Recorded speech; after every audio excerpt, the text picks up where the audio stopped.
Spell the knowledge for Allah. Do the knowledge radio. The place where knowledge is Do the born. knowledge radio. This is 3K. Think tank. This is 3K. Hey. This is Hey, 3K. I swear that knowledge is born. It's where I swear that knowledge is born. It's where I swear that knowledge is born. It's where I swear that knowledge is born. Who ducked, who drew down, return fire. We're the warriors, the healers, enlighteners, enlighten us. I'm tired of the same old, that game old with an upgrade. I'm a sunbathe in the sun rays while my guns blaze and they complain. Devil, my level not attainable. My metal, not malleable. I'm a man, didn't need that manual. Reparations is incalculable. Yeah, we wanted in blood, dead in the begging, heading to beheading, metal to the meddling. Members is aggressive, getting to the Armageddon. Karma, see karma when it comes to retribution. Caliber, catalyst in my clips and I use them on traitors and haters and the ones that spread confusion. Cause the devil's playground wasn't built for our amusement. Hey, meet me at the guard hour. Hey, in these strange days, you gon' need a strong counter. Spin like Beyblade. Impenetrable armor, Orient aura. This story, this saga get gory before it get calmer. Keep holding that revolutionary posture. 85 gon' dip and dodger, but when they get monster, they turn into MC Light, earrings, and become door knockers. I'm irate, they pirate the culture, send them to Davy Jones' locker. It's okay. Okay. Let them think that you lost it. Be patient, this type of thing you can't force it. Play possum, but nah, not know about the road that they can't comprehend cause the language is coded. We plan ideas and we plan explosives.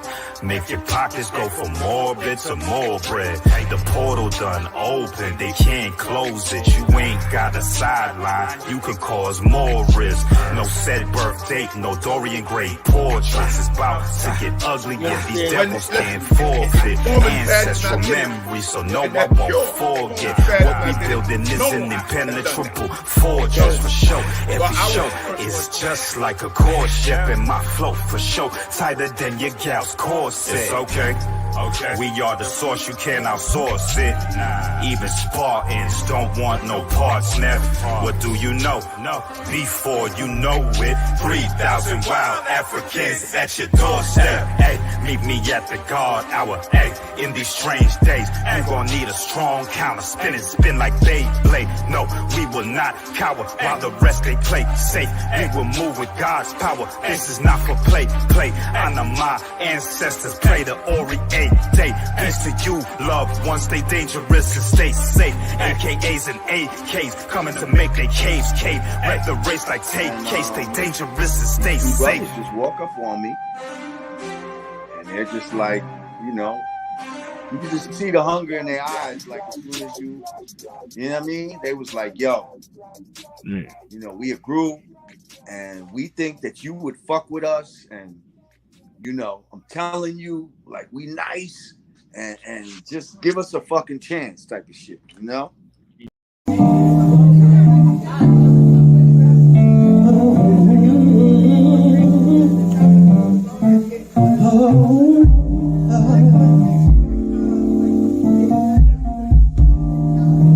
no auto-tune either, you hear me? We don't do no auto-tune. You know what I'm saying? You hear me?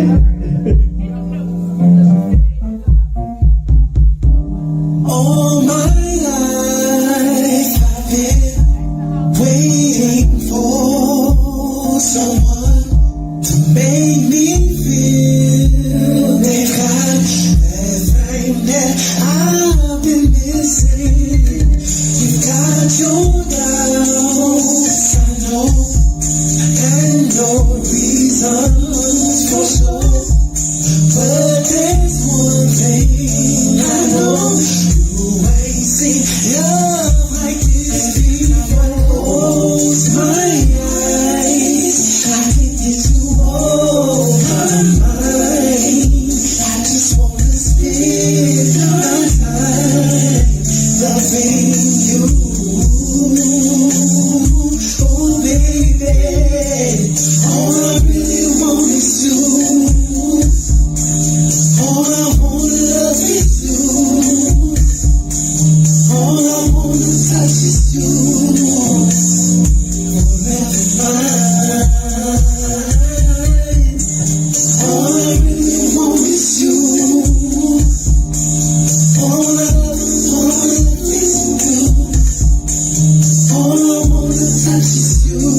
It's amazing, she carries her soul with so much pain. When you're alone, she knows how to work it. Each and every day, she handles her business getting home. Once she finished, she waits and she gets home. She got confidence in the way she moves. She got confidence in the things she do. She got confidence in the way she moves. She got confidence when you think the way she moves. She's such a queen, but she's still free. She's such a queen, and she does for me. She's such a queen. She's a queen, but she's still a free. Baby, such a queen, but she still gets busy. Just for me, yeah, baby. Ooh, baby, yeah, baby, my baby. Ooh, baby, yeah, baby, my baby, my baby. Oh, oh, oh.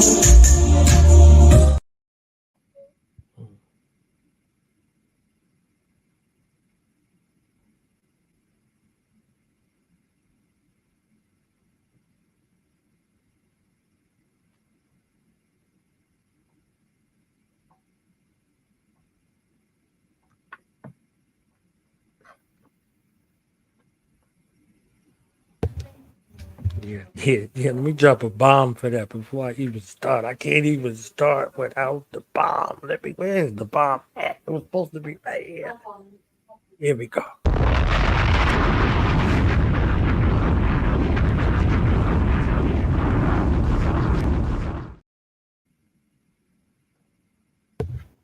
That's right. Peace and blessings. Welcome to another episode of Benu and Radio. Placement Knowledge is Born. This is your host, Knowledge Born Alive. We have the redeemers of R&B in the building. Okay. We got the redeemers. Okay. They said R&B needs a hero. They got the dynamic duo. They got hero and the shero. We're here to redeem the lost art of rhythm and blues. The blues is gone. Okay. I don't know how y'all felt listening to this joint. You understand? I didn't feel blue. I felt very jovial. Okay. Felt very jovial. So we have stewards of the culture, custodians of the culture, two of the foremost minds in the study of Nile Valley cultural restoration, a dynamic duo of African continuity that have found a way to bridge the gap between cultural norms from the past into a righteous present and an even better future. Ones that our ancestors have charged with the duty and the responsibility to make what once was again. The founders of a groundbreaking society that is growth emergent, that has been under wraps for some long time. Okay, under wraps for a long time. Here in reality now, I call them. They're gonna get mad at me, but hey, I call them the Malcolm X and Dr. Betty Shabazz of Nile Valley culture. Okay. The father and mother of Henensu, Nsw Aankhu Benu and Hmt Nsw Wrt Meri Netert Skhrrennut Benu is here. Hechepu Uncle Justin. Uncle Justin there, life, prosperity, and health, and sheesh. I say you laid it on thick there, sir. Look, I ain't asking for no money. You understand what I'm saying? Now, I'm about to ask you for your credit card information after. Look, almost broke my neck. Oh Who my the God. hell are you talking about? Y'all, I told you I was gonna call you who you is. Okay, it's a lot of perpetrating and misdialating and misdiagnosing out here. Okay, you know what I'm saying? So yes, I wanted to give y'all your honor in public, and we have this cultural restoration movement colliding head on with this cultural devolution movement that's happening out here. So I'm thankful that, you know, even though it's tourist season, y'all ain't on the bull. Oh.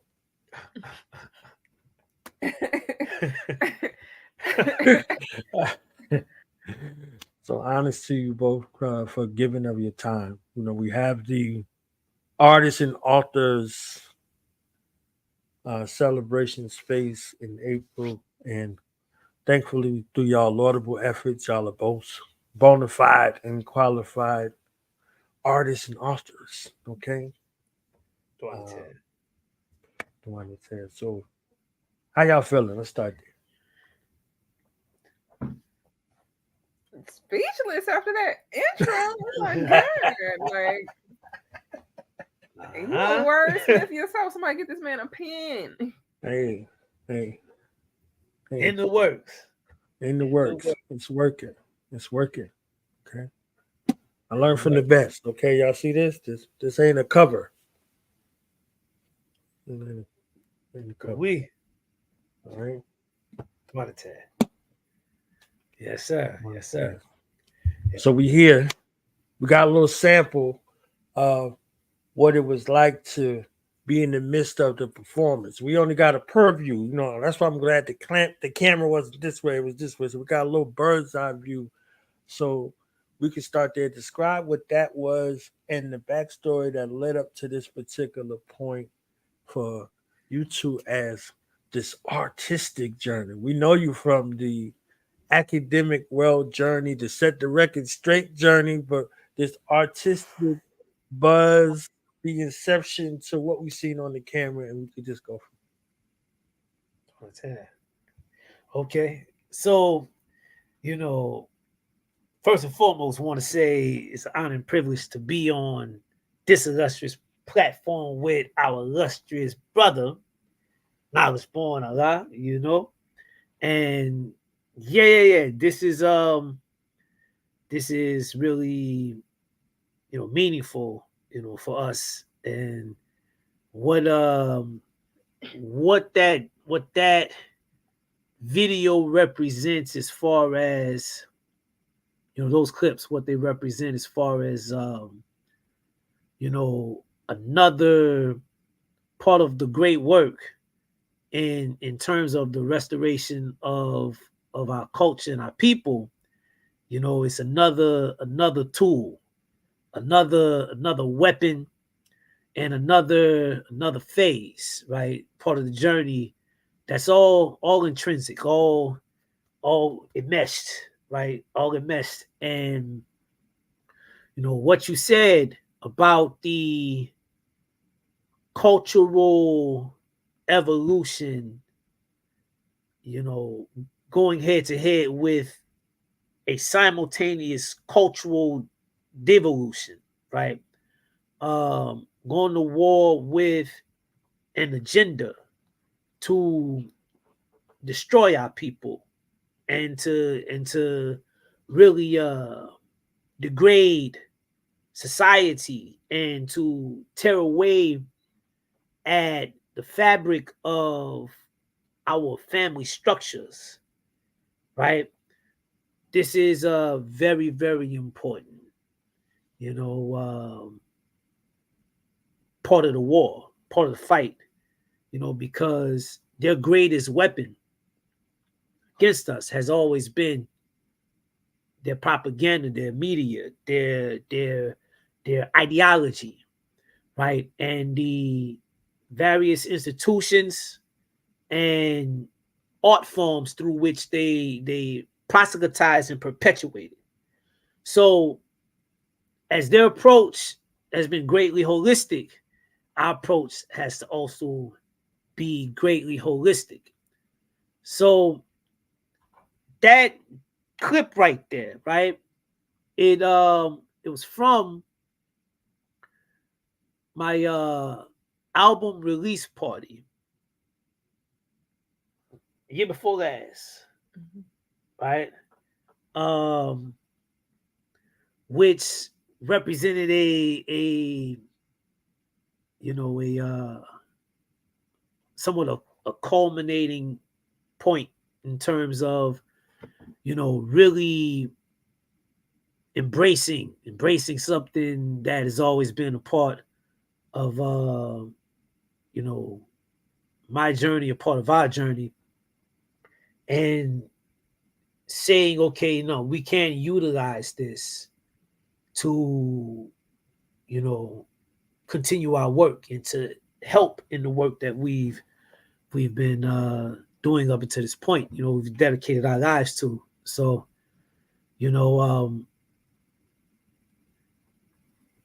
my personal journey, right, with music, music was really like the first thing, from my parents. Come from a largely musical family on both sides, and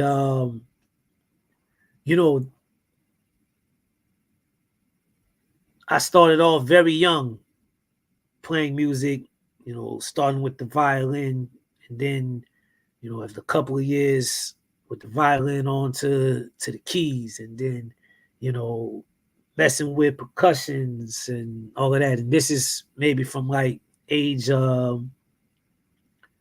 maybe like the age of 8, somewhere up in there, like 7 to 8 years old, starting. And then, once I maybe around like 12, I started playing music for my mother's church, in the AME church, and I continued with that as an organist and church musician up until I left for college, right? So, doing that, same time also learning music production, singing, learning MIDI production, right? And all of that. This is something that has always been there, very, very early on. I was raised on real soul music. My father is 78. Is that right? My father's 78 years old, right? So I was raised on, real soul music, real, R&B music, soul music, jazz music, funk, gospel, right? Raised on, like from the beginning, playing stuff from the 40s, from the 50s, right? On, so very early on, that's always been a part. Everybody's always singing, everybody's always playing music. Music is always playing. So this is something that I always saw myself doing. But then at the same time, I was an athlete. And so it became a thing of, trying to juggle that, because I was also very prolific, very proficient, I should say, on the track, right? Ended up going to school for track and field on a scholarship, and that's kind of like the fork, because once I went off to school, that's when I was introduced to all of this information and consciousness that would completely take my life by storm, take over, right? Like, oh, we in trouble. We've been lied to. We at war. These people really have done a number. And why don't more of us know this? So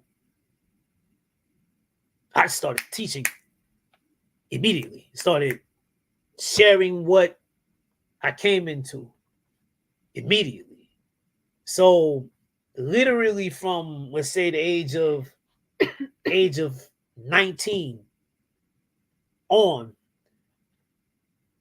it was more and more about getting the consciousness to our people until it was all about that, right?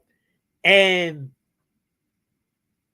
music definitely took a back burner along with track and field.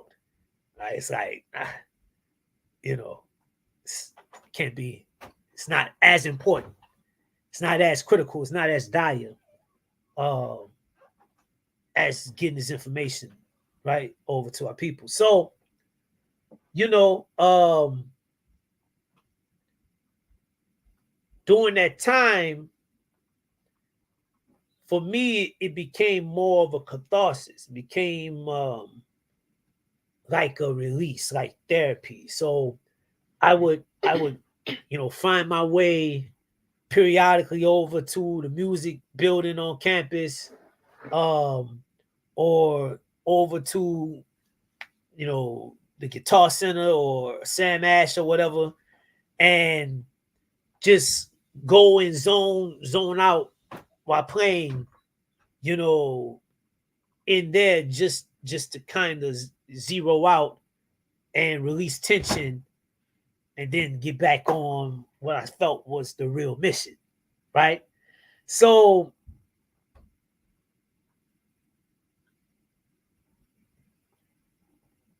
that those clips represent a culminating point once, after realization, was real, came into being. And it's funny, right? Because when Meri and I got together in college, sucky. it was it's funny, right? Because we were together maybe a couple years before I ever heard her sing. First time I heard her sing, we were down here and we were pouring libations. We was getting ready to pour libations. And there's an opening chant that, normally the congregation or folk present will keep that going after the leader of the libation starts it. The community will keep the chant going while we proceed with the libation. So it's just me and her. So I started, and then she got to keep it going, and also with the pouring the libation. So when I heard her voice, when I heard the voice come out of her, I looked at her and I said, I could punch you. Bro, what? Like what? Like this Joker can sing. Yo, I'm like, man, what else are you hiding? I feel like I don't even know you. You know what I mean? Like, yo, it's crazy. It's crazy. It's crazy. So that's one thing, right? Now, when I met her, she was already writing poetry. She was already writing like short stories and, interested in, doing plays and things of that nature, spoken word. So I knew that, she could write. I knew she had an interest in writing. But fast forward, it's like one of the, music became over part like as we established the community, Henensu, and established the rituals and the festivals. It's a critical part of all rituals, right? So the Neteru chants and things of that nature. So, djembe, claves, the sistrum, rakas, tambourines, all of this. And so it's like, okay, it's a part of this. So now we're using gift to put together these chants, put together these, these hymns, and to flesh out the culture and the application. So man,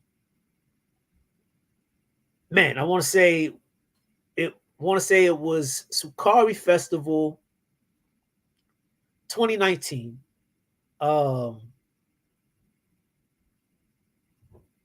Yeah, I want to say Sukari Fest 2019. We are at the house of the Behudet clan, right? And we they're hosting the festival, so we're downstairs in the basement, staying there. There's a keyboard. Right, so I asked, "Oh, who plays whoop? Right, who plays the keyboard?" And he's like, "Yo," he's like, "We had it for the kids, but ain't nobody whoop whoop whoop whoop." Right, so cut it on, and we get like a little jam session going before the festival kick off. Just playing, all this R&B stuff, right? So,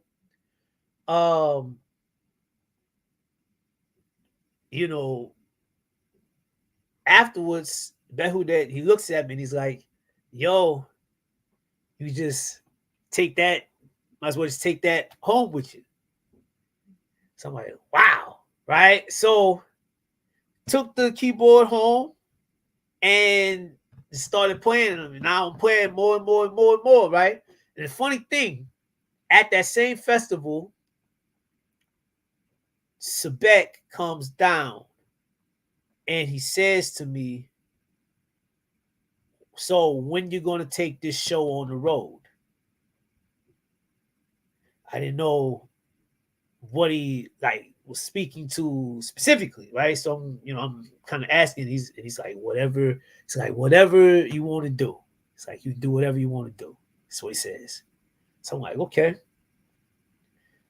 Couple months go by, and very good brother of mine, who also I met in college. I call him on his birthday. So let's say Sukari Fest was December. I reached out to my brother February 9th just to holler at him on his soul return. And after we catch up, he's asking me like, what am I into, this and the third? And I'm telling him I'm thinking about, getting back into the music and whatnot.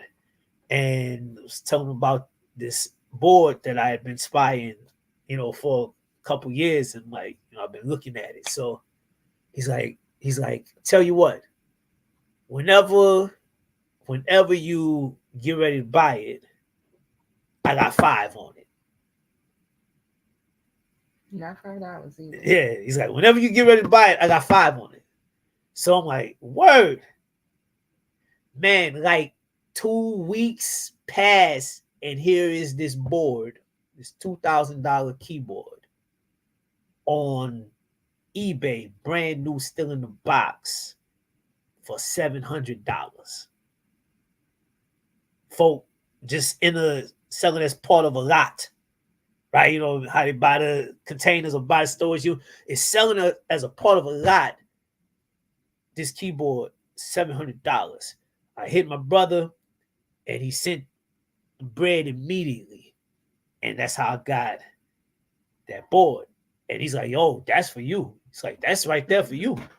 So I'm like, "Damn, this is really, you know." So get that board. Now I'm playing, and turn to the clan, and I'm like, "Yo, are y'all trying to do this music thing for real?"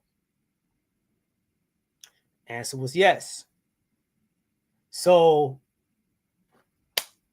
got into it, started getting more stuff to build the studio, and eventually we started writing songs.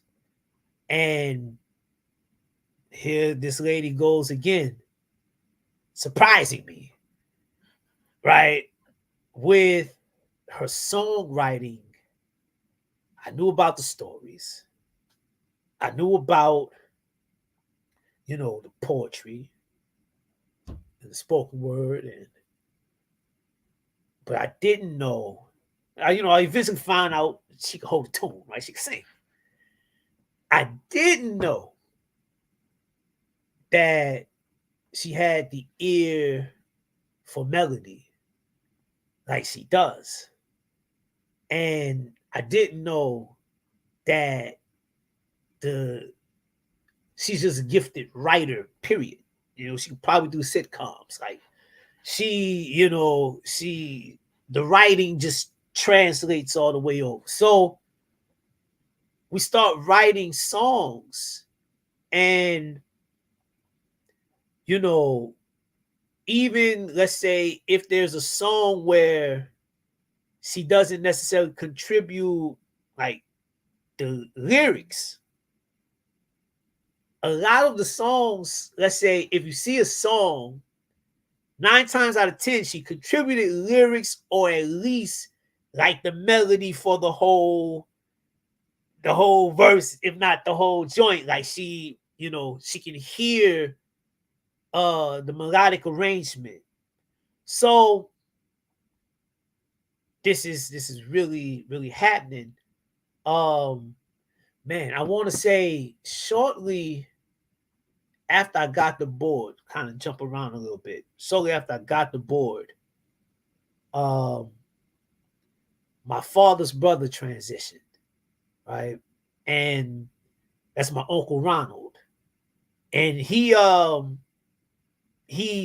the singer, right? He's the singer. So I spent a lot of time with him when I was playing music in the church, and he, just like an amazing vocalist. And even to his old age, like even with having Alzheimer's and everything, like he's still, sometimes you sing and you get older and your voice changes. No, he's like, he could still sing. Yeah. Joe was cold. It's cold, yeah, right? Yeah. And like Sam Cooke, like yeah. He was cold. And it's crazy because there's this song that we don't know if he wrote the song. We don't know if somebody sung, but he used to always sing this song.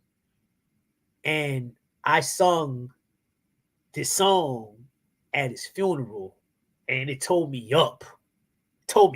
Right? But then, afterwards, this preacher, right, he comes, he's trying to hire me for his church musicians. I'm like, nah, I ain't finna do that, right? But he's like, yo, you got a gift. He's like, he's like, you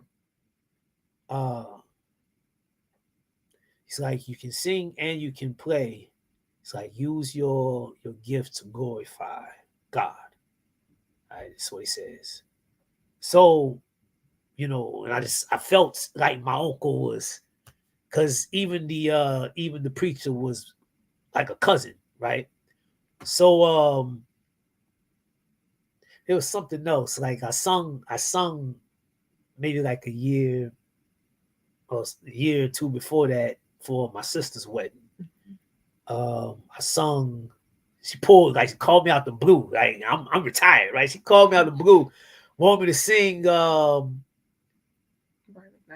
McKnight, Never Felt This Way about loving, right?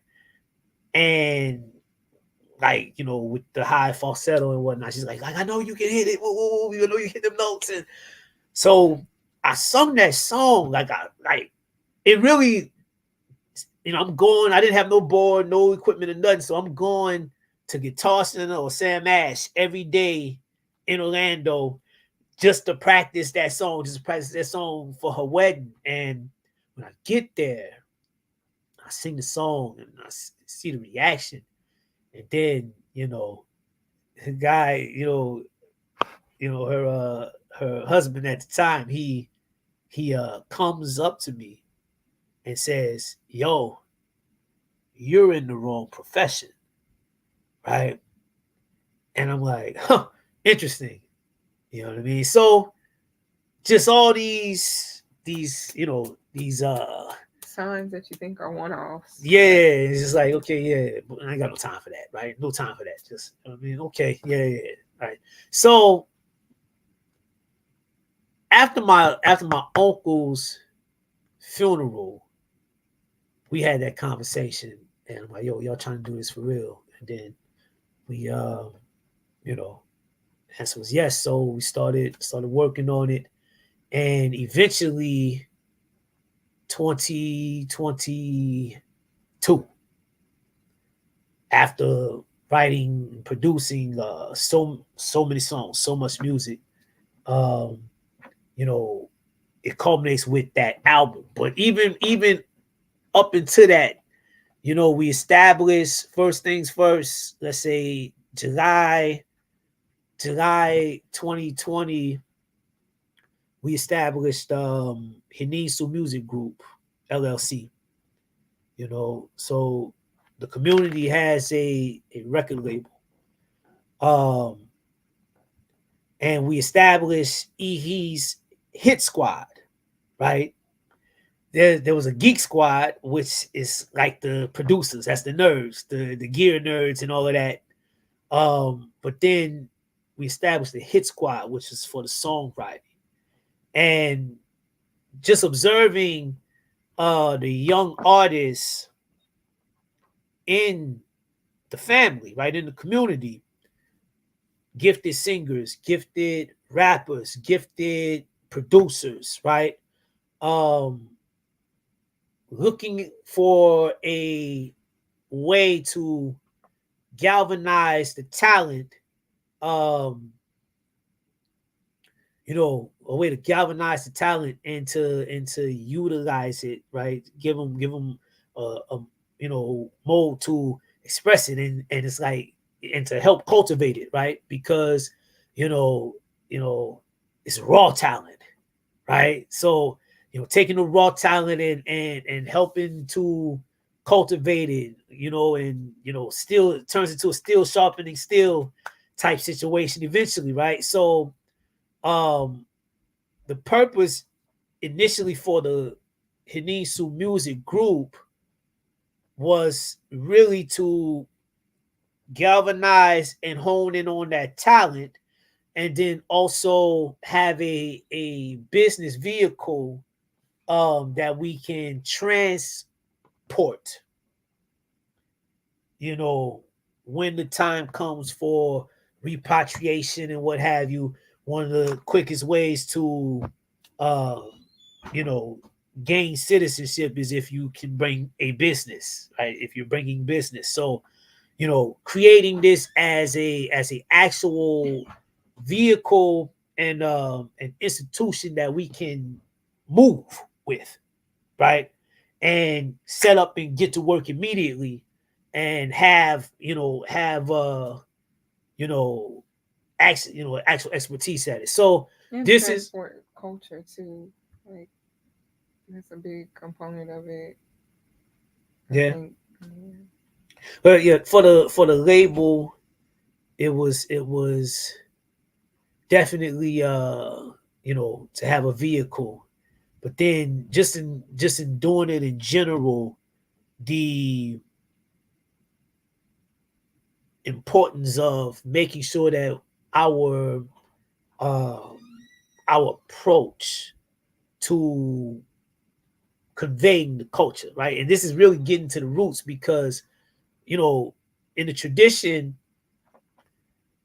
it said that Oser spread civilization through song and going around through music and stories, right? He brought civilization to other parts of the world. So our ancestors understood very early on the power of music and the role that it plays in being able to touch and you know, Arouse the spirit. yeah. You know, it can touch and wake people up, and you know, music can bypass all of the, you know, all of the blocks and you know, beliefs that could get in the way of you, you know, being able to actually hear something, if it's coming forward as a lecture or if it's coming forward as a speech or something like that. No. I say if the music, if you know, if you can relax and hear, if you can hear it in a metaphor, if you can get it in poetry, if you can get it in a subliminal, right? It's many ways that the music is able to get it over. So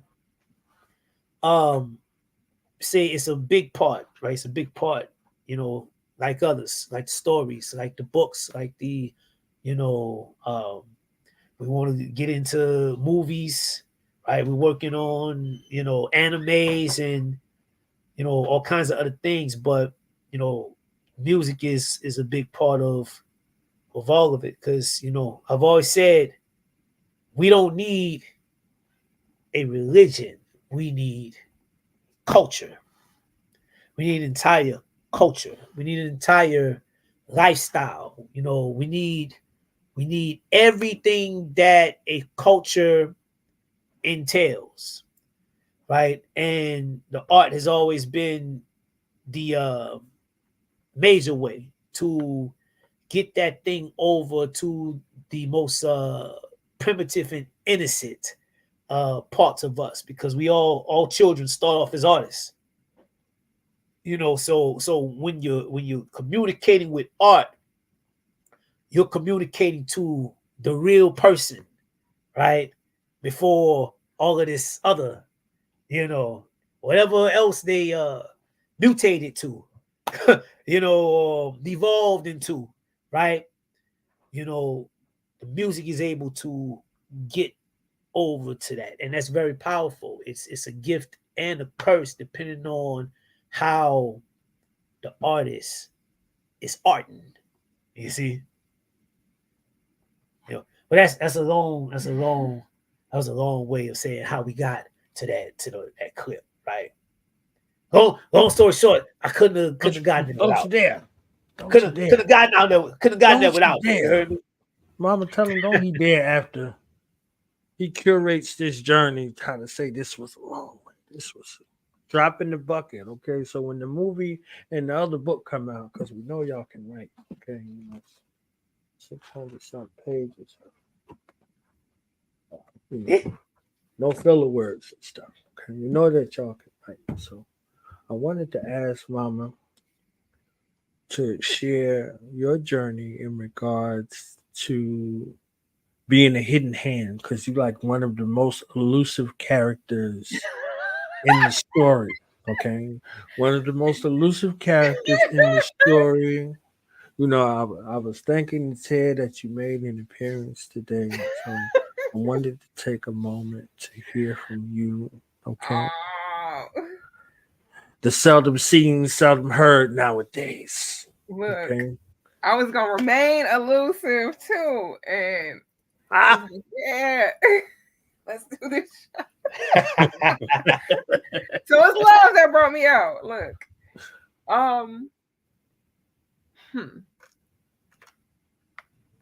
it's I think you know, listening to him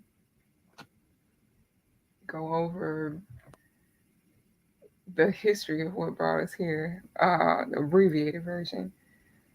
I think, you know, he was definitely bred for it in the sense of understanding and appreciating the like the power of music to unite and rally your forces, rally the spirit, and just being kind of behind his mom and kind of commanding that spirit from within. And so early on when we got together, he we're just playing on campus, and you know, he was kind of, we had gone over to the music side, the music school, and he was playing around on the piano over there. I'm trying to remember what he was playing. It might have been an Alicia Keys joint, or it was a slow joint, or it could have been Pink Sky. No, it wasn't Pink Sky. It might have been Brian McKnight. It was either Alicia Keys or Brian McKnight. But I remember like tears coming to my eyes, like, oh my God, y'all, I got me one. That's like, one. an athlete, and he could sing and he could play. Look, he had to pinch himself. Tell me something. I don't know. For me, it's just been like I don't know, coming into it as like a consumer of just culture and trying to figure out, it's different, like being in the seat of like the creator, and it's not even a thing of like, I don't know, just for me it's about exploration and like just playing around, like, okay, how's it sound? Oh, I kind of like that. Like, okay, let me see what I can do if I do this. So yeah, I don't even know, like I just kind of landed in my lap. My mom is definitely a music lover. Like she had one of them big ass stereo with just a whole bunch of music coming up. Definitely leaning more on the side of like funk. Listen to a whole lot of Bootsy, a whole lot of jazz too, a whole lot of Roy Ayers and P-Funk, and just a lot of different music. My dad he was a DJ in college, and that's kind of what pulled him and my mom together. Both of their shared love for music, but his whole side, like they can sing a little bit, they can carry a tune. So I guess that's kind of where I got it from.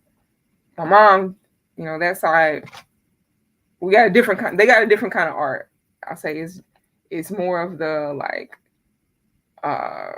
culinary arts and drawing for sure, artistic. But yeah, Father's an engineer. My dad is a sound engineer too. Hold on, he is a sound engineer, so I guess maybe that's where the ear came from. Yo, I'm a whole professional engineer. He is. You heard me? He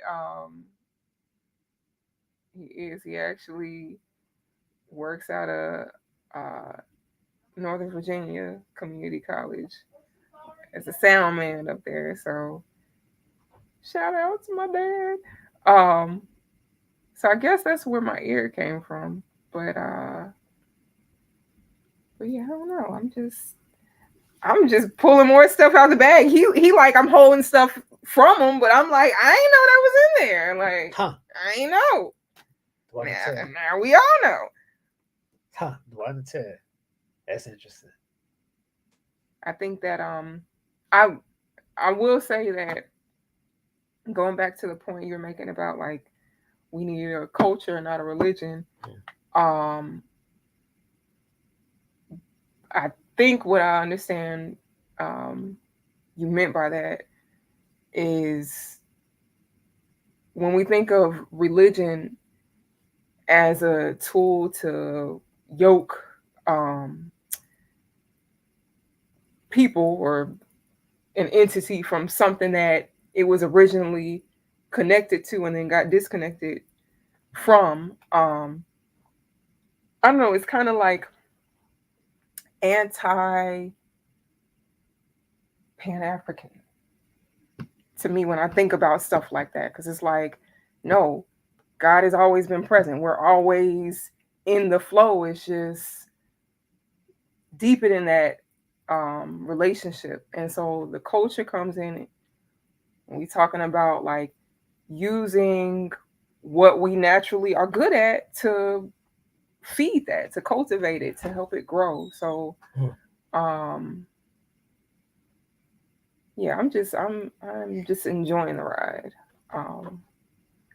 I can appreciate him and other teachers in the same vein. When you look at say Farrakhan, or you look at Raul Neframin, or other teachers in the same vein, they have musical backgrounds. And I don't think it's something that is focused on a lot. There's definitely something to it, understanding the role of I don't know, just that side of your brain being activated and kind of using it to help develop your people and help get your message out. I don't know. I jumped all around. I don't know if I answered your question. Yeah. I think we're out here. Y'all doing this together as a couple tonight. I see. Okay, Nsw. Okay. I think we're gonna drop all the jewels and be like, I don't know. That's what we're doing as a couple. Okay. Yeah. We appreciate it. Because the story is vast and rich, and you don't know until you start to peel back the layers.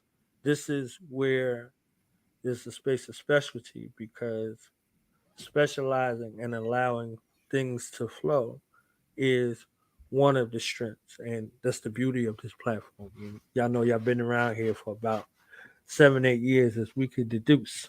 You see what I'm saying? In one space or another space, and contributing greatly to the cultural development of this platform. It has a few tiers, but one of the tiers in a Pan-African nationalist space is one of the tiers that y'all provided. So this other pivot in regards to melding these worlds together in an alchemical sense is where y'all begin to shine. So this is one of the reasons why I asked y'all to come on today. So Pan-African nationalist, hard line, no nonsense, hard charging family, right? from the mamas to the cradu. You understand what I'm saying? To the space right there.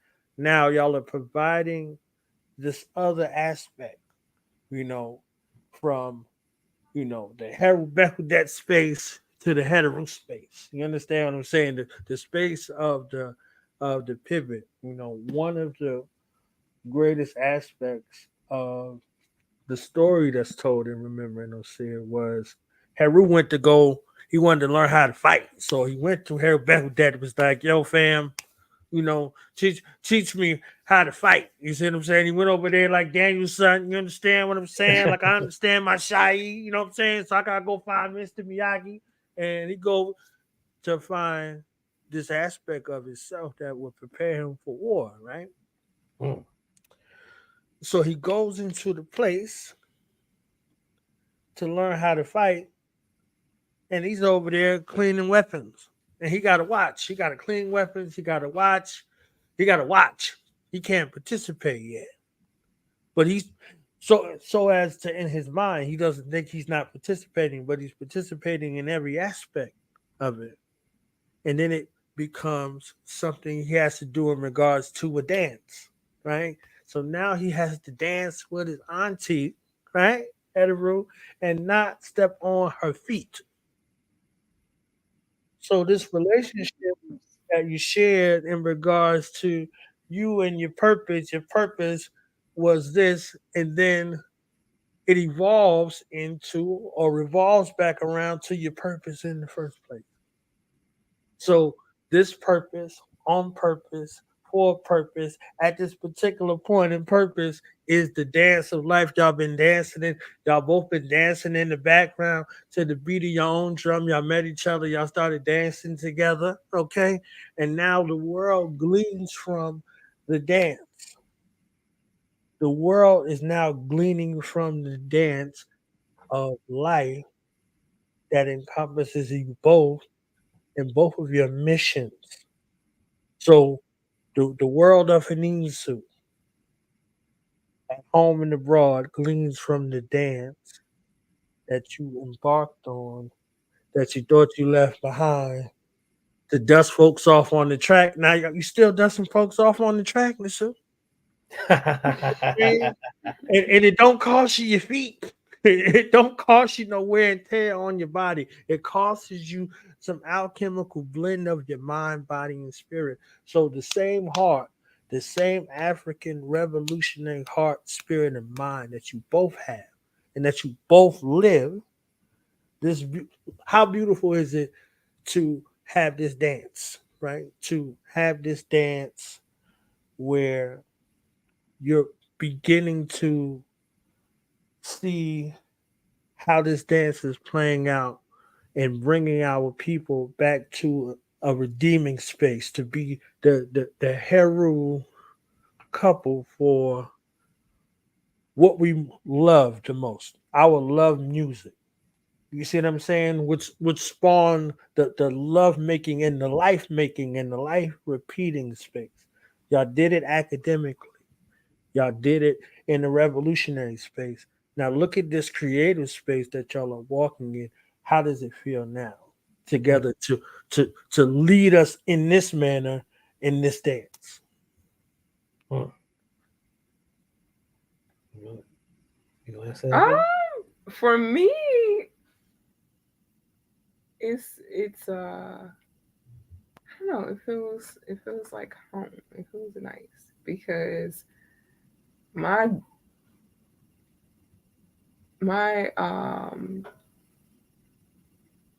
I don't know, my journey I came about it kind of like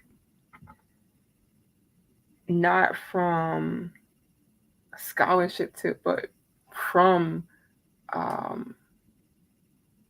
just being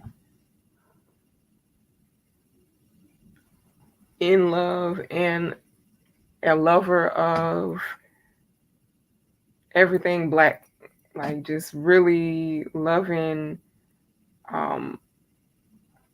us, loving our sound, loving just everything about us. So it's I don't know, just the magic of that, like, is,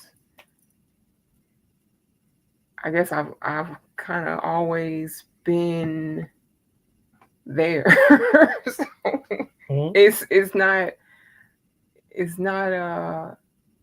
I've always been on an emotional trip. It's not been a cerebral thing for me. So Yeah, just I don't know. What about you? No, I said I like what you said there at the end. Let me say, we're romantics, right? You gotta be, and in my in the book, remembering Oser is depicted as a romantic. When they first come into Kemet, he finds the people, he and Osset, right? They come in together, and when they come in, they see the people there engaging in cannibalism, like they're eating each other. And she, she balks at it, but he looks and he says, I see potential, right? It's romantic. You know what I mean? To look past the current state of things, current state of a people, your current state, and to always see what it could be, and to create a narrative in your imagination of what it could be and how it could work,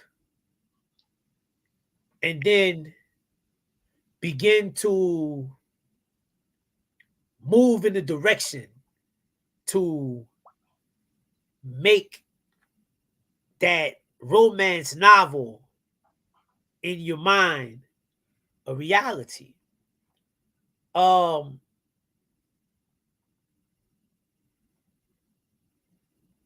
You gotta be a romantic. And like he said, I see potential. Think last time we spoke, I said to you, I'm optimistic. I'm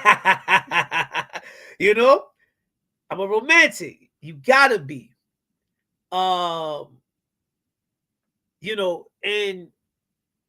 for us, we always say we don't have a religion. If we have a religion, family is our religion. And if family is the foundation of culture, foundation of society, foundation of a nation, etc., we have to recognize that nation building begins with family building. All right? So to look at the current state of the family, the current state of male-female relations in our community, and to see a genuine need of romance, a genuine need of idealism,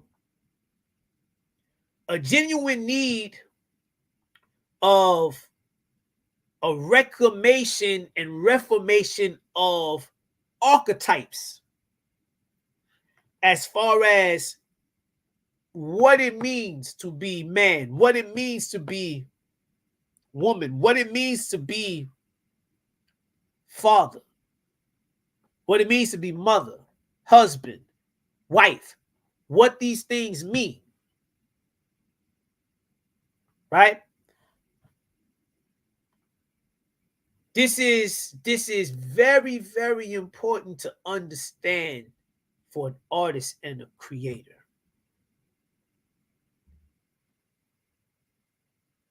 Romance the ability to envision an ideal reality, an ideal vision for what you want life or an aspect of life to look like, to be like, to feel like, and to express that vision artistically, to be consumed by the world outside, so that they in turn give that reality back, flesh it out, embody it, become it, manifest.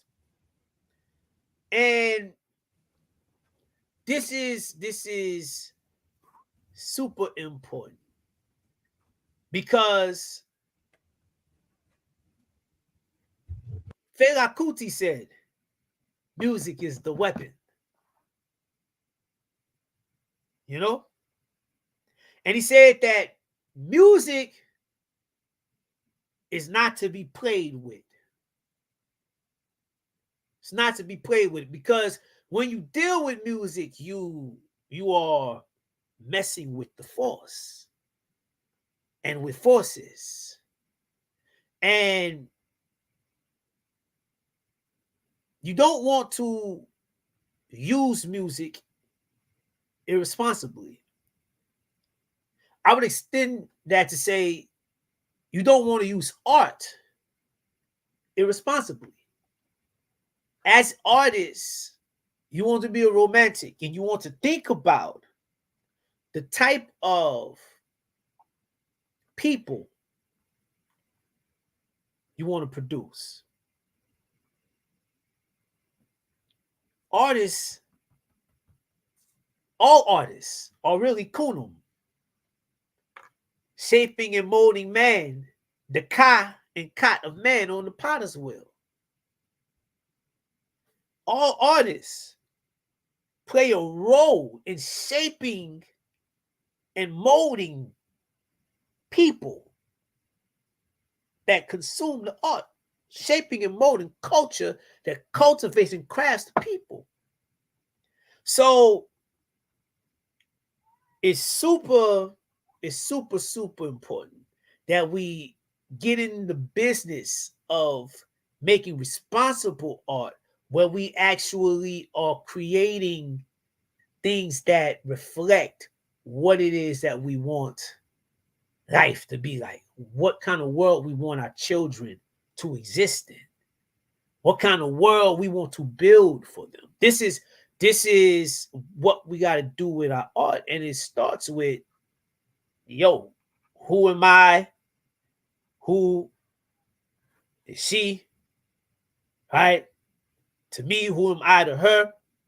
How do we relate to one another? How do we love one another? Right? You know, so do we want to, you know, make music that celebrates family, celebrate, you know, marriage, celebrate romance? You know what I mean? Or do we want to make music that promotes and celebrates infidelity, right? Promotes and celebrates engaging in freak Greek acts, right? Do we want to make music, right, that tears away at the fabric of the family structure? You know, or do we want to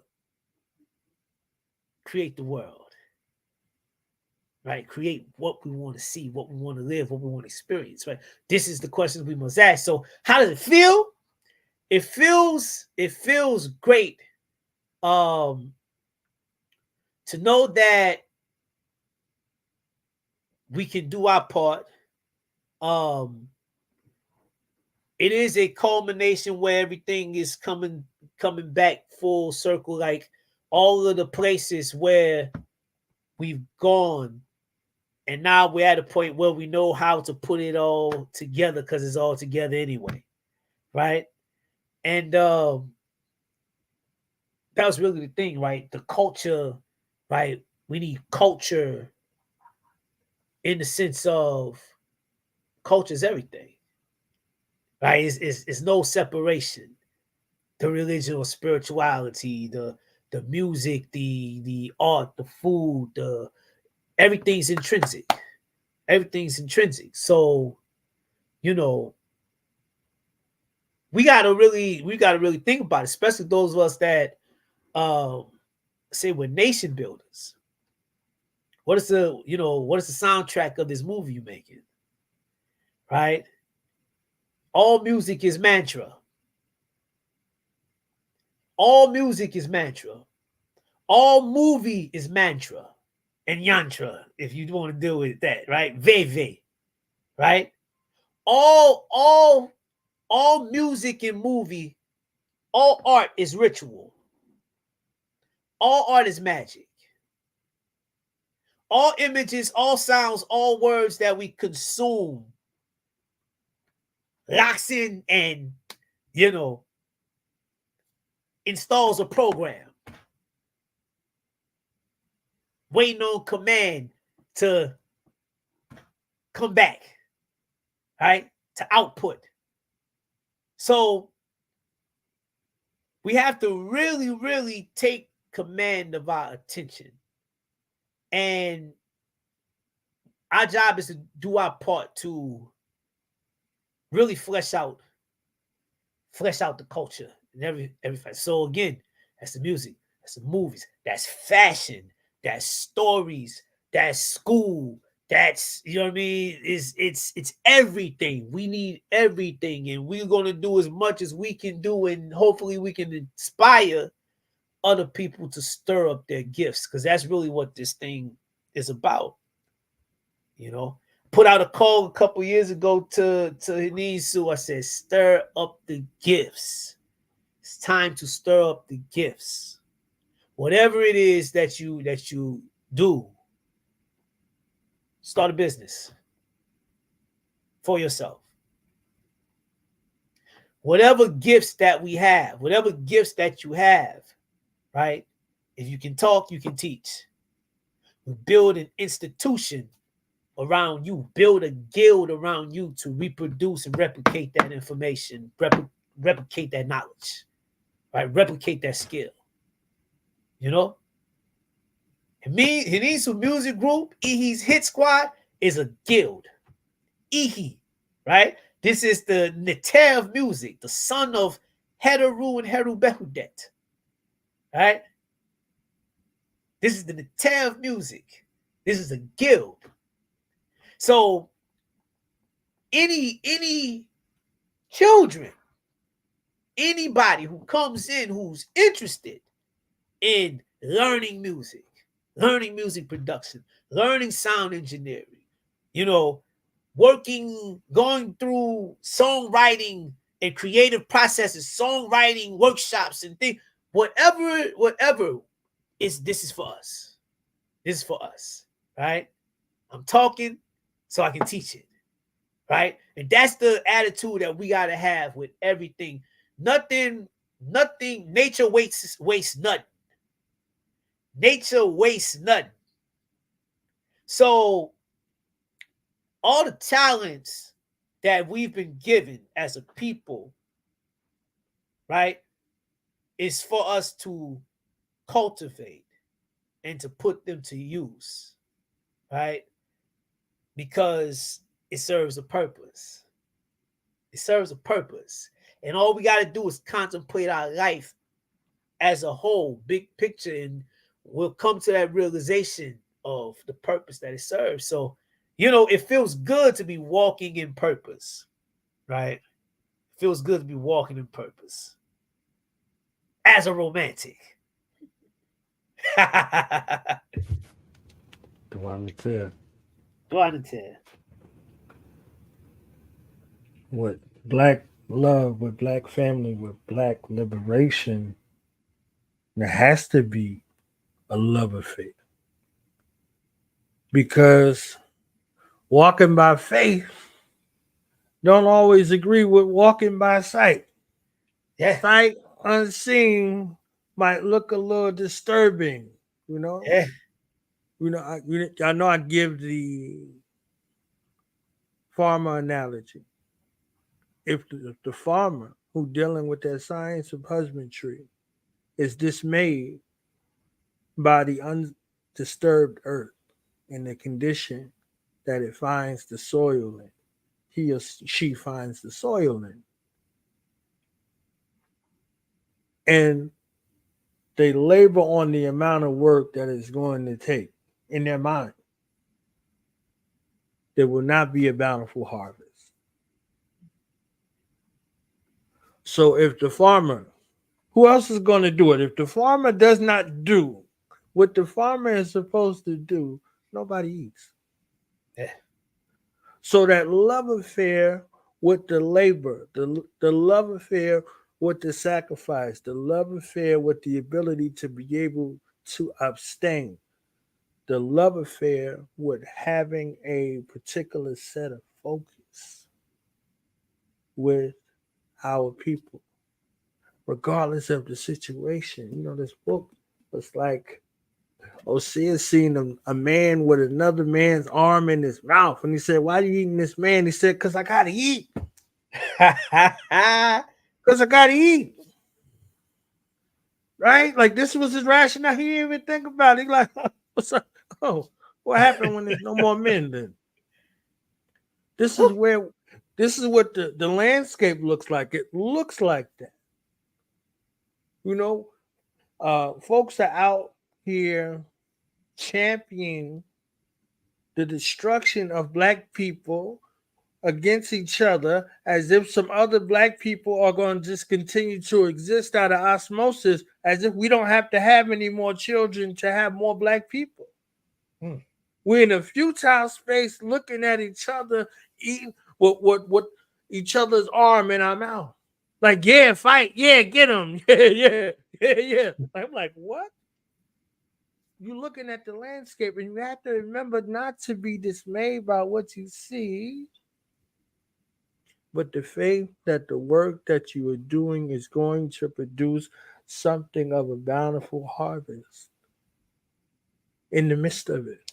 So that love affair will push past the disturbed visual space that you find yourself in from season to season, from time to time. And if it's fleeting for you, that's going to be your excuse to exit stage left. Like, nah, I'm good on the whole black liberation thing that lasts about 2 weeks or a month or a year.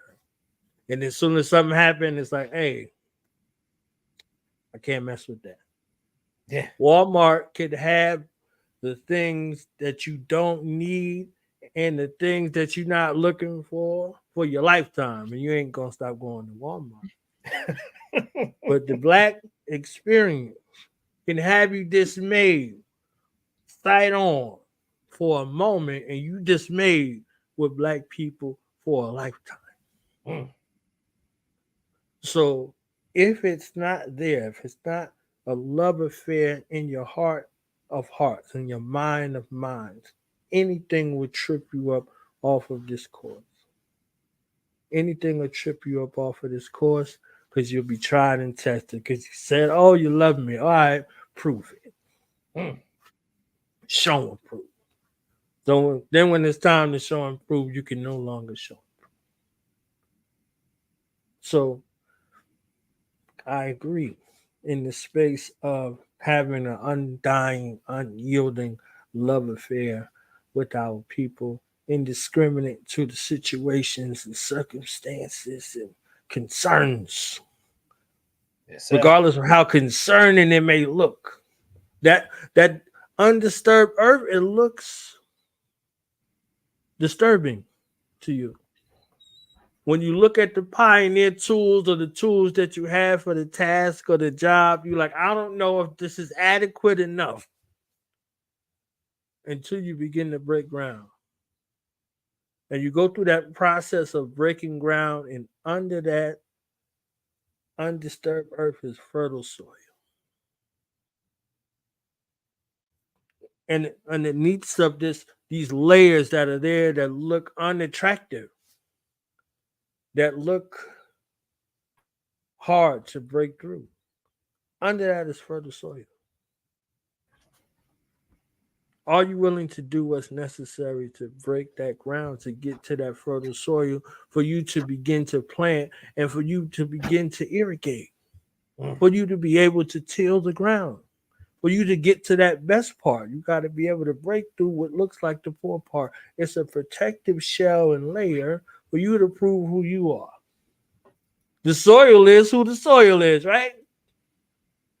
The soil ain't changed. Did you change though?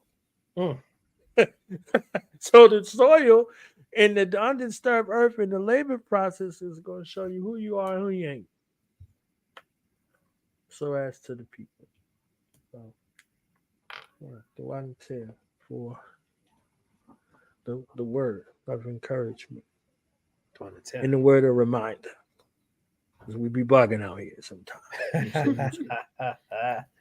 Seeing us at war with each other sometimes becomes attractive.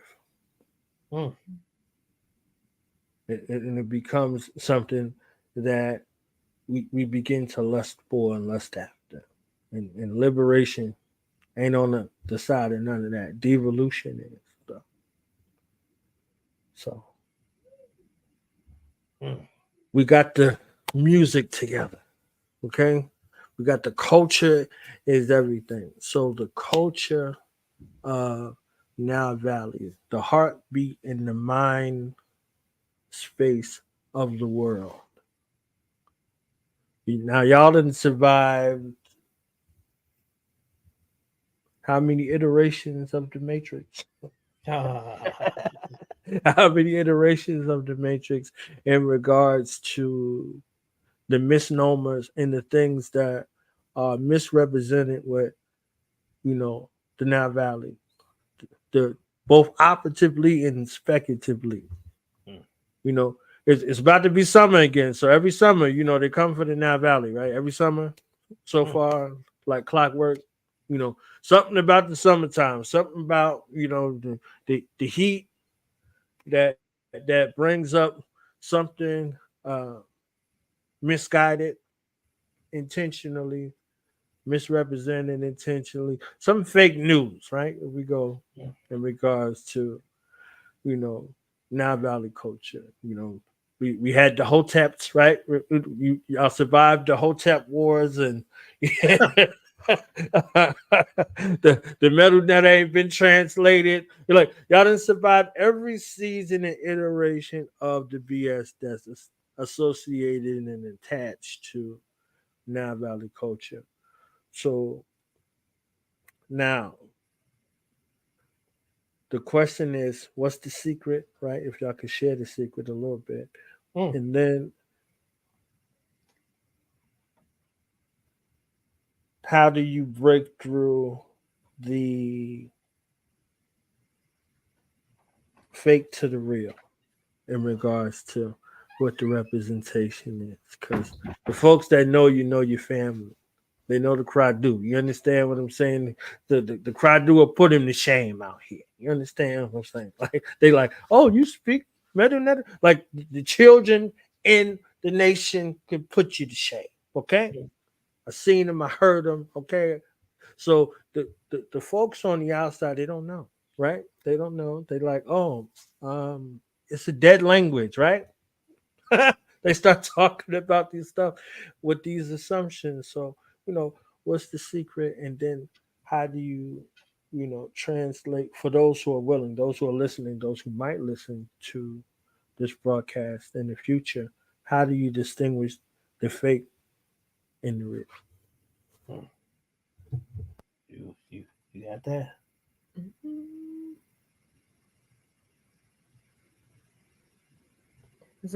It's a layered question. It was a lot. I like it. How you say? I like the question. You know what I'm saying?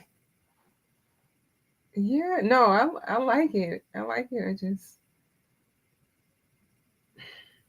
How? If I could ask a simplified question. Don't simplify. No, don't Don't simplify. Don't simplify. simplify. We No. love the Okay. question. Yeah, We love the yeah, question. yeah. You All right. want me to Yeah, go first? Yeah. Okay. So Let's get ready to rumble. yo, right? So first, right? Because you actually you put a couple breadcrumbs in there. For the viewers at home. Yeah, well, it's points that I'm going to draw out because the it's in the question. Like, I always say I've never been a fan of information for information's sake. Right? It's always been about application. How do you utilize it? Utility. How do you build with it? So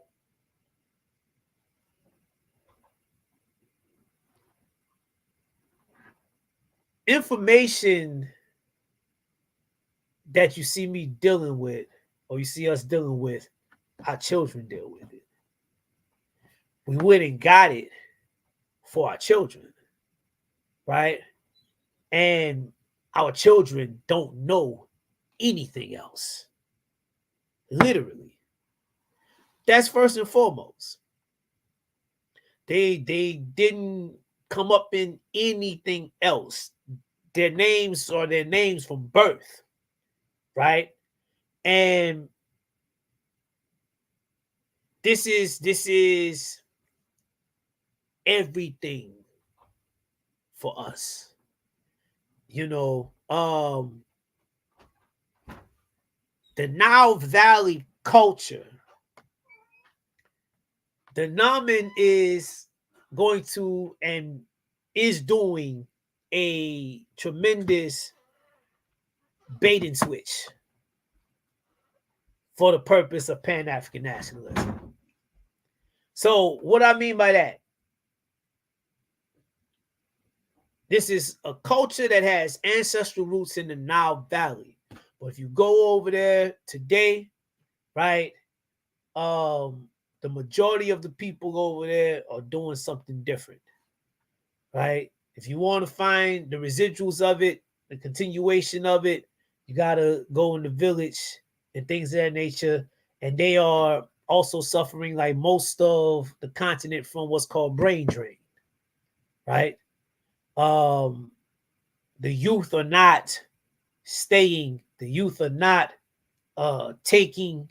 The youth are not continuing with the traditions of the elders. So my elder over there, he's the only one that, and he's kind of taking it upon himself as a mission to, reconstruct the language system of the Nubians and to get it over into the people. So, in exchange for information, he gave me tasks to help him in his endeavors. Like, so what does that look like? Get these t-shirts made for me, right?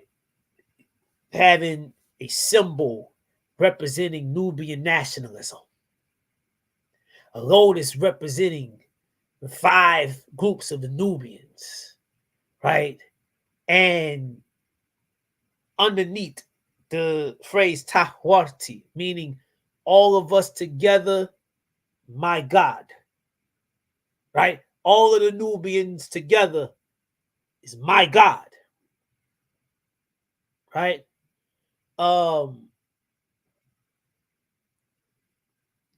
Want you to see about getting some hats made, right? this is the type of stuff he gave me to do so that he can get them and pass them around for the people to wear, to celebrate their heritage and their culture, and to embrace it, right?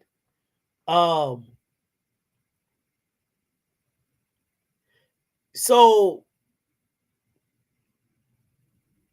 our position in it is to go there and to get it, to help them as much as we can with the work that they're doing, because they actually, African people the world over are really in the same cultural war, in the same cultural fight for survival, to go through and remain African, right? And so, but one of the key things is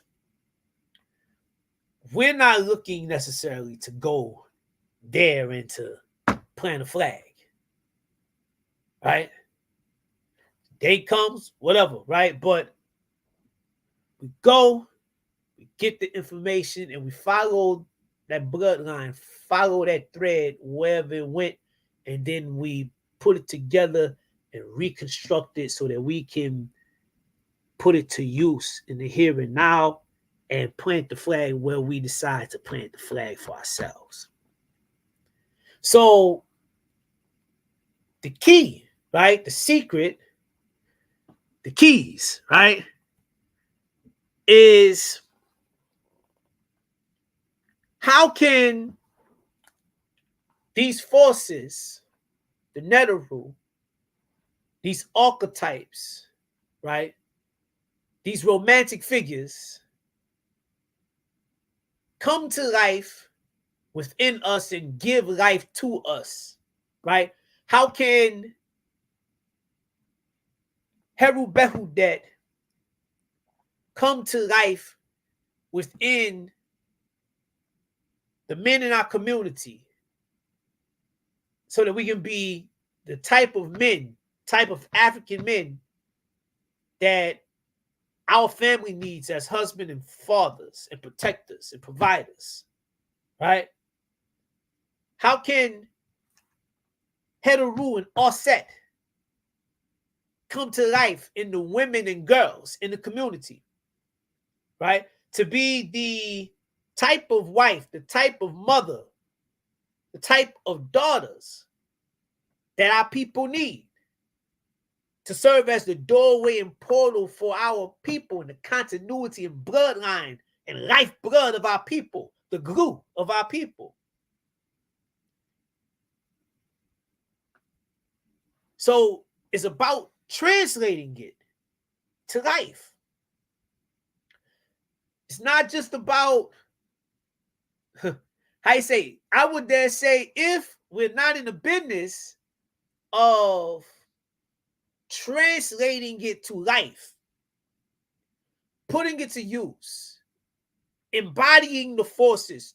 You take the ritual, and the ritual serves the purpose of you and the force coming together and then going forward together in your life and in the situations that they work in. And if we're not doing that and constructing a system based on that, then we might as well say it hasn't been deciphered.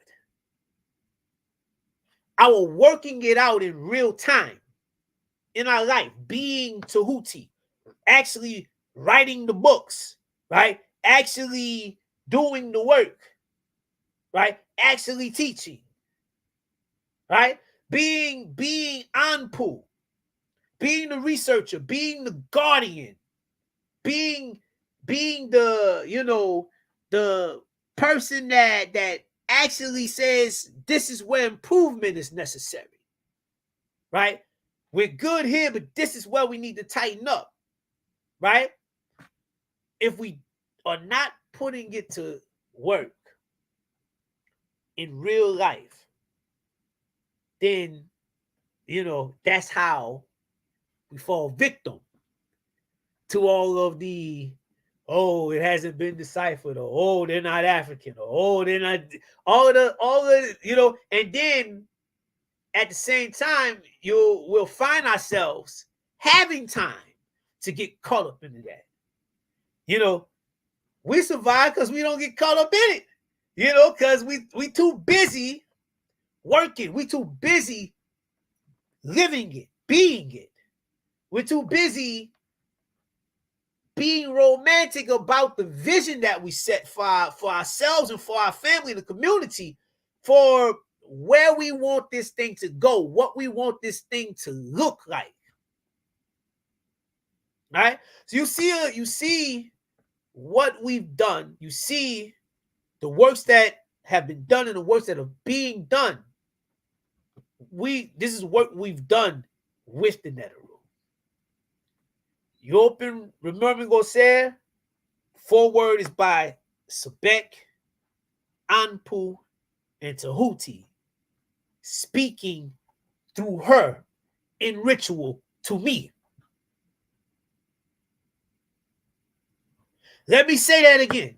When you read my book, Remembering Gosser, and you see the foreword, and the foreword has a statement from Sebek, statement from Aankhu, a statement from Tahuti.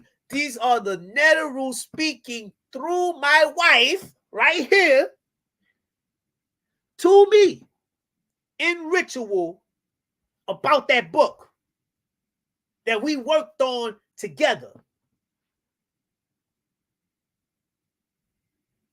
How the forces work through me and with me to produce that. This is what we're talking about. So in everything, you go to, you know, the studio, on the door it says, "Welcome to the Nest, the home of Ihi's Hit Squad." And when you walk in the door, you'll see a Henensu shrine. Henensu Net Yeba, Henensu owner of music shrine. Nepkun Net Yeba, owner of music, owner of dance. Her shrine is in the corner of the studio. Right? So every single part of it is a mesh. Like we're actually doing it. We're actually doing it. It's not just, you know, information for information's sake. We have families attached to this. This is why some of our encounters with some of these other people that's just in it for information's sake has come off where we've come off a little abrasive, right? You know, they got a little threatened by us because they don't understand that lives, like actual life, is attached to it for us, is in it. You know what I mean? Families are being raised in it. People are being married in it. Babies are being named in it. You know? So that's the main secret ingredient, right? It's the main secret ingredient. Like, no, this is serious. And one day it'll be called something else. One day. Wherever we at, 1,000 years down the road, 100 years down the road, or 50 years down the road, however long, right? One of these days, it'll be called something else wherever we go and wherever we take it. It'll be called something else. It'll be, you know, Henensu culture over here amongst the Nehemu, right? The Nehemu. The Nehemu, right? Who the Nehemu? The liberators. The Nehemu, that Hmt Netert within themselves, that liberate the Netert within, right? It'll be the practice, right? It'll be the culture of Henensu, the Nehemu people over there. Those saviors over there, those liberators over there. those that have carried it from over there to over there. It'll be them people, their culture. All right. That's the goal. That's the goal, right? To leave it for 20,000 years from now for some other fools to be arguing over what we done did with it. You know? And whether we did this or whether we did that or whether we look like Denzel Washington or Al Pacino or whatever. were they Africans or were they no, how you say it? We gonna actually do it. We're gonna actually build it. That's the difference. That's how you tell the real from the fake. Folk that are really doing it versus people that are just talking. Just talking. If you are a priest of this one or a priest of that one, I should see it. You're a priest of Tahuti, where's your Tahuti work? Where's your books? Where are your divination systems? Where's your legal system? Where's your medical system? Where is it? I think that was a hell of a question. I told you I loved it from the jump. Especially like at this point in time when it's so much that may look real, but when you start pulling back the covers, it's empty. So like just in terms of the sound of our projects, these are tracks that are built from scratch, from the ground up.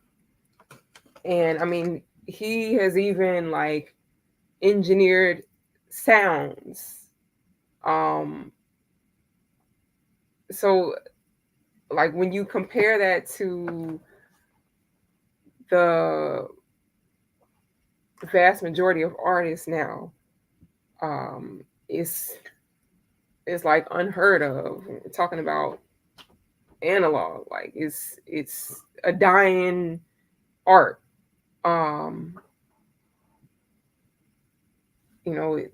So I think that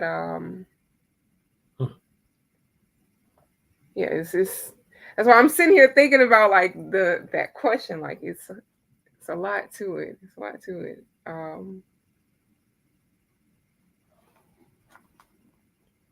I mean, I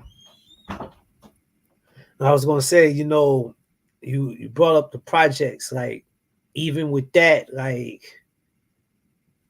the tradition is enmeshed. Like the projects as a whole tell a narrative. It's cosmological. The track order. Everything's intentional. This upcoming joint, you can see the cosmology and the forces represented in specific songs and the arrangement in which the songs came out in, the order that they're in. Everything is intentional, and it's a complete experience. It's not even just like music for music's sake. Like some of these songs, I wake up with the melodies in my head. Some of these songs, I'm dreaming about the melody, and then I wake up and I run over to the MPC, or I start, I grab my phone and start humming the melody in the voice recorder, and then I get to the studio and flesh them out. And then as the song fleshes out, let's say the beat comes and then the hook drops in while the beat is being, there you go, right? Oh, that was hanging over the head, and there you go. And sometimes after it's done, it's medicinal for me. In the moment, I can hear the forces talking through what we just did. I can hear the forces talking to us through what we just did, providing the medicine, providing direction. It's an entire experience, right? In every part of it, like you know, there's songs that when I made the beat 3 years ago, the hook came immediately. And then 2 years later, I write the song. And everything about that song, from the moment that the hook was done and the beat was done to the came time to say, okay, there's something about this song. I did the hook. I never did no verses for it, but I feel like it needs to be on this joint. It need to be on this joint. And I'm trying to get them to kick in for it. And they're not like, they're like, huh? And then I just look at my wife, and I'm listening to this hook, and I'm listening to this beat, to this track. And I know exactly what I want to say. I know exactly what needs to be said. Sometimes, right, a man can be asleep while standing on his feet with both eyes wide closed without a clue of what or who's standing right in front of you. Then life might come back around, making him feel like he's found something that he's never seen before, something brand new, so pure and true, right? Some find that hard to believe. How could one be so lucky? But girl, you've taught me humility. You removed the blind from my eyes. So now I see. Once I open up my eyes, right, then I see you were made for me. Once I opened up my eyes, then I knew it was always you. You know what I mean? That kind of, and just everything that had happened in our lives, in my life, in our life, in our relationship, in the tradition. It's like a multifaceted thing. This is a conversation between me and my wife and the tear and me and ancestors. Is so multifaceted. It's almost incomprehensible. Right? It's almost unfathomable. It's make me sound like a nutball trying to explain it, right? But it's everything. It's everything, and it's curative, right? It's curative. You talked earlier about lust, right? And being at war with one another and then lusting after the war, right? And,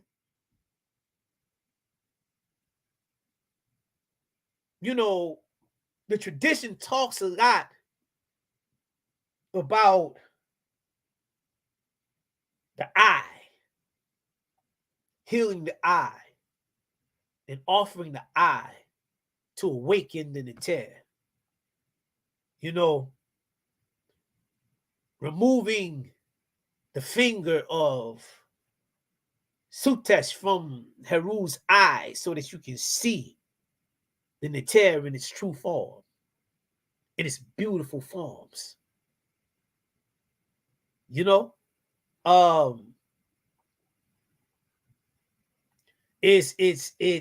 so important, right? Because that's what this is about. That's what it's about. It's about being able to come to the realization that the Netert is giving you. You're born with. And it's written in your life, everything you need for you to be who you're to become.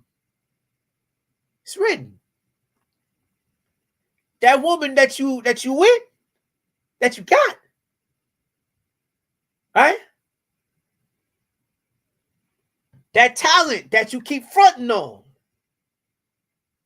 that you keep throwing to the back burner, that you keep suffering from imposter syndrome with, right?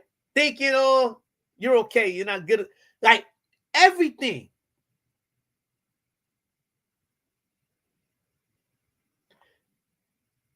Removing the clutter, removing the junk, removing the confusion, removing the lust, right?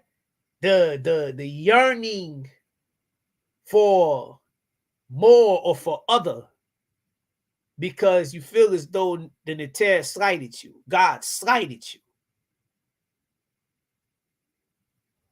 right? So you turn the side eye towards the Creator or from the Creator, reckless eyeballing, somebody else's gift. This is it's levels of meaning to that, right? Applications to the importance of remembering and realizing and embracing who you are, embracing your life and the life you've been given and the gifts you've been given, and relishing, the every aspect of it, and getting deep into it, looking deep into your life, looking deep into your life and your existence and your family, and look in their face and see your soul. Look in your family's face and find your soul. Look in the mirror and see your soul and see your people. You know what I mean? And recognize the hurt, and then re-envision it through the eye of romance. What is it that you want to do for them, for you?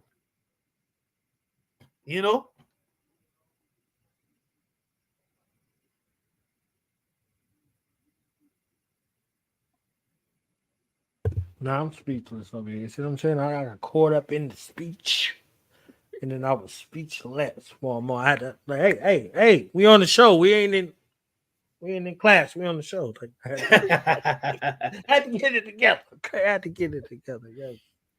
Yes. Went on one for a second. I'm sorry. I felt the. No, you're good. No. We needed it. We needed it because we don't look at love the same, because we don't have a healthy dose of the medication. We got a healthy dose of the opposite. You see what I'm saying? So even at the odds, I was talking about that lust, it's really like the bloodlust. We are really derailed. And we so derailed that we love the poison like it's the medicine. So we learn to love the poison, right? So we're no longer in search of the medicine. So the poison is here, it's bountiful, it's plentiful. My man said, I gotta eat, right? So the poison is, I gotta have something to listen to. What you want? You don't want me to listen to nothing? I'm saying this is all we got. So the bare bones, right? Literally the bare bones, the afterthoughts and the never should have beens are in the position where they appear as if they are championing the culture. The ones who were abused and destroyed and amalgamated are now looking as if they have it together, and this is what we're supposed to model after. So what we fight for in regards to liberation for our people, this looks like liberation. This is what liberation looks like to them. So now we come, right? As you call us, the dinosaurs, like, nah, it's this. They like, what? I thought it was this.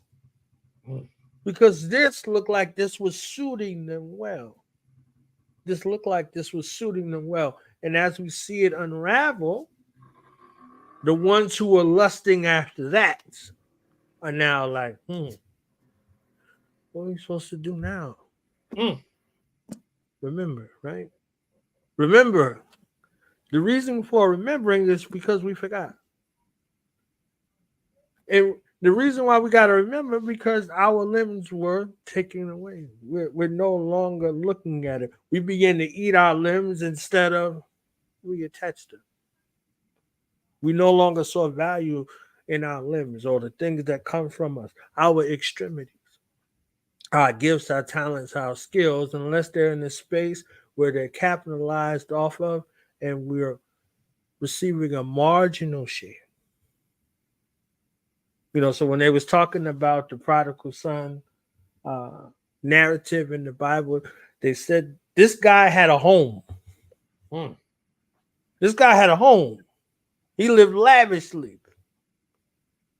And he just decided, like, yo, I wanna leave. Give me a little bit of my inheritance so I could go. So I'm sick of being up in here. I'm living too good. Right? I'm living too good. Imagine that. I'm living too good. It feels like a prison in here. This is too good for me. I go. Give me a little bit of my inheritance and I'm out. So he leaves. And he out, he went out for the night, right? He turned up, you know what I'm saying? He had the little spot doing what he's doing. And people love him, he thinks. They love him. He putting on for people. He's out there giving up his talents and his gifts and his inheritance.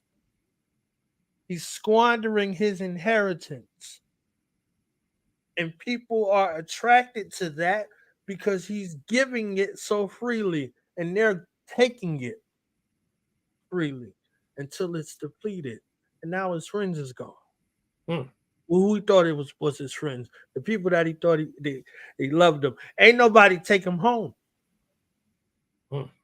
They left him. So he's out and about, depleted on every level,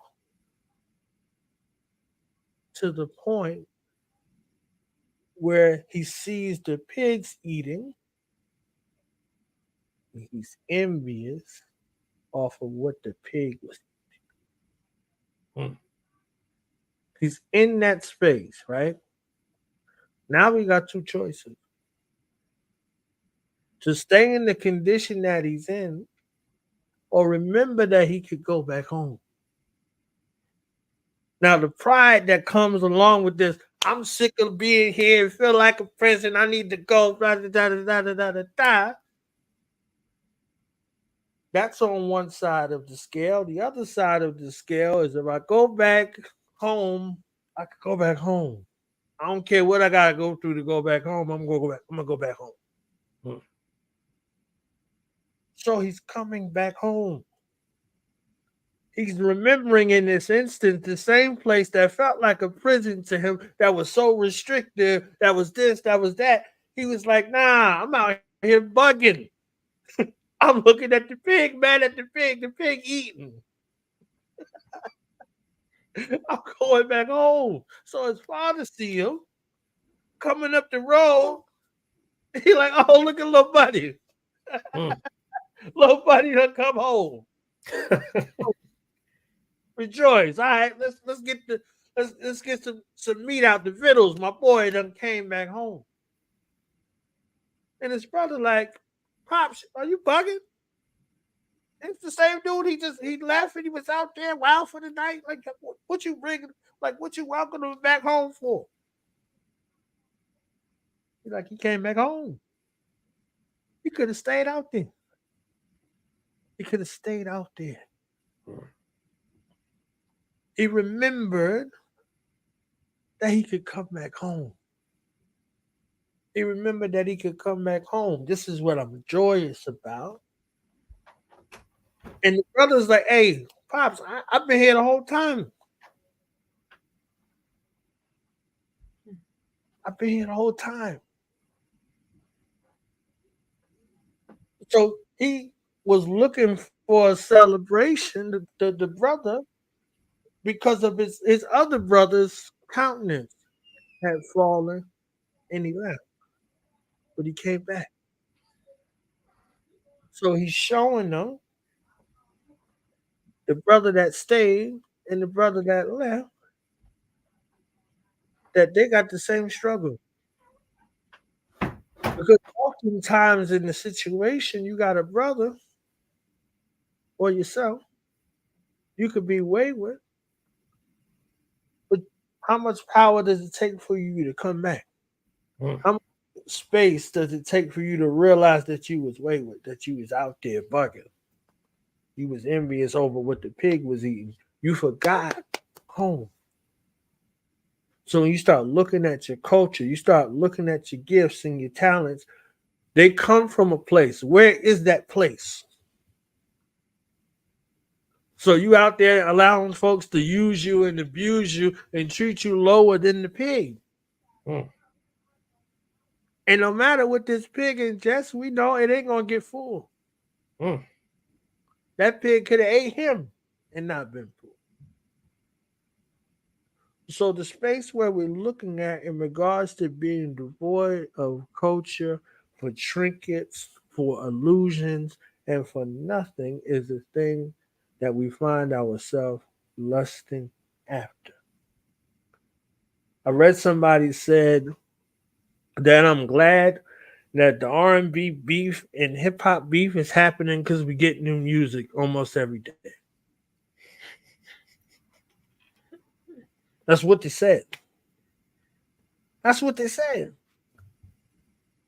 So at least this thing that they're yearning for, that they're longing for, some cultural representation, some cultural expression, some thought, some creativity.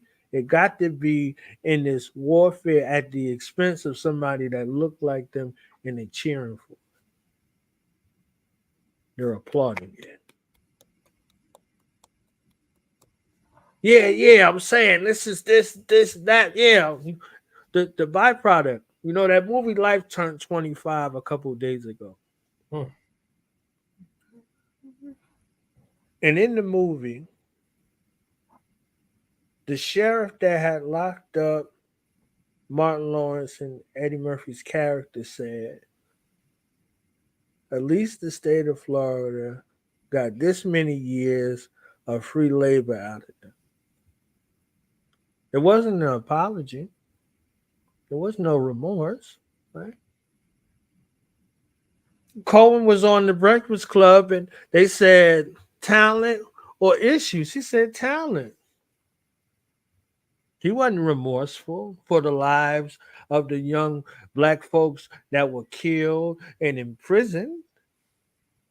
His justification is, well, I got people to take care of.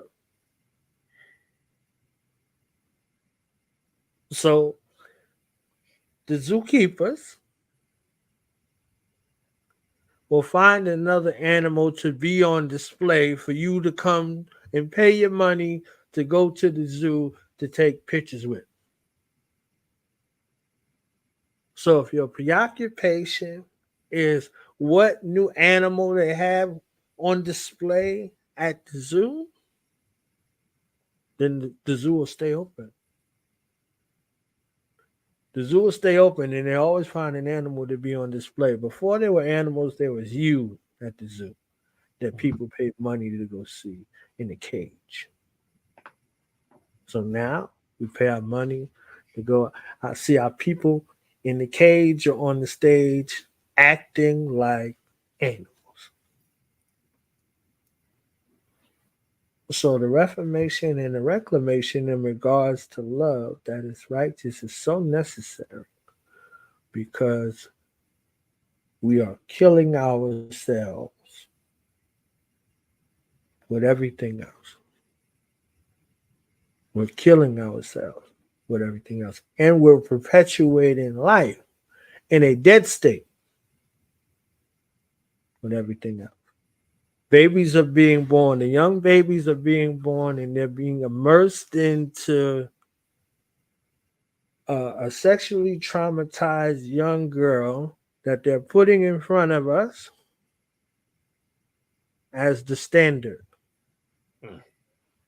with no regard to her well-being, and her mental health.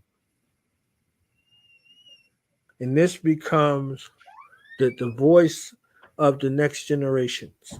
So the children that are children who are children for a blink of an eye will be adults and say, this is what we listen to. So that's the McDonald's thing. I said, McDonald's got a place for who? People say, oh, the children. I say, it's for the parents. It's for the parents that bring the children because the children can't get there by themselves. The parents bring them. It's a thing of convenience for the parents, but what are they teaching the future parents? To bring their children to McDonald's. So McDonald's ain't going out of business because the connection is a family bond with this experience. So if your parents took you to this place, you're going to take your children to this place. They're going to take their children to this place. If your parents listen to this trash, you're in the car seat and you dancing back and forth. When your children are in the car seat, this is what they're going to be listening to. And this is what their children are going to be listening to. Because you put something that's the most precious, your time, with your family, and this is the focal point. This is what they're listening to. This is what they're learning to. This is what they're inundated with. This is what they're being reprogrammed with, and you're wondering why they're at war with you. They're war machine. I saw something, a little girl killed the mother because she took the cell phone.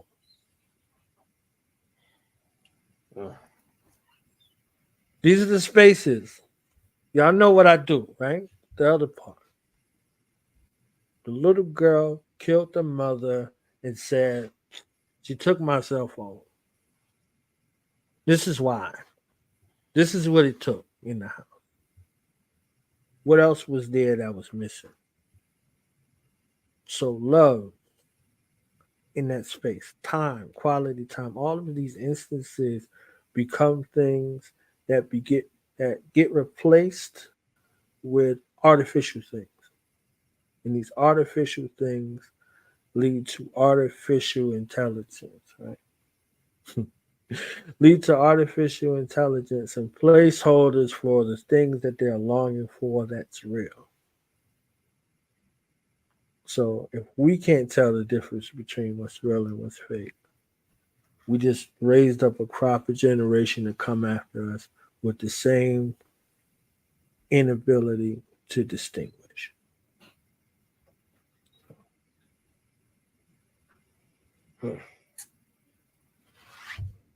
And so these songs, okay? We in the song space, okay? Wrote a song about it. Like to hear it go. Mama, I'm gonna bother you again. What was it like for you recording, writing, crafting these masterpieces, these master love pieces with your man, okay? With your man in the fam.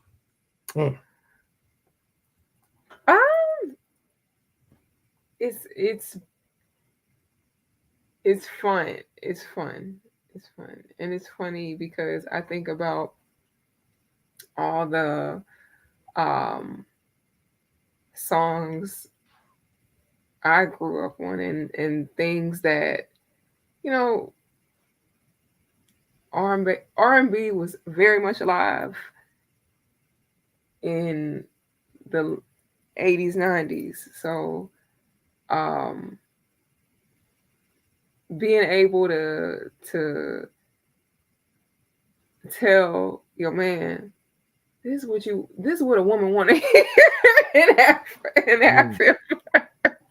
I don't sing it. See, this is what you get. This is no, don't say it like that. Say it like this. That, you know, that's fun. That's fun. Yeah, it's just one of those things where I'm constantly as surprised as him or anybody else. Like, whoa, where'd that come from? Like, let me try this again. So, like, I enjoy that. I'm somebody that I think I get bored easy. And so being creative expression is important. I don't think just for me, I think in general. Each of us we're feeding that divine creator in us. And that's one of the reasons I think why you have all these creatives today is like, as a society, I think we've gotten kind of just disenchanted with consuming other people's content. And yeah, now it's just about kind of self-exploration and seeing what you have and trying to find ways to bring it out. So I enjoy doing that for myself, and I enjoy, you know, kind of bouncing ideas off of him and the rest of the collective to kind of see, you know, how we can bring that out more. Yeah, I've always felt like, I don't know, I just enjoy being a participant in the ride of life. So looking forward to doing more of that in all its forms and fashions. All right. Bars. Okay. Bars. How you feel? All right. Okay. So we talk songs and we talk artistry. So what was it like for you both peeling back that layer and seeing your godchildren find their way?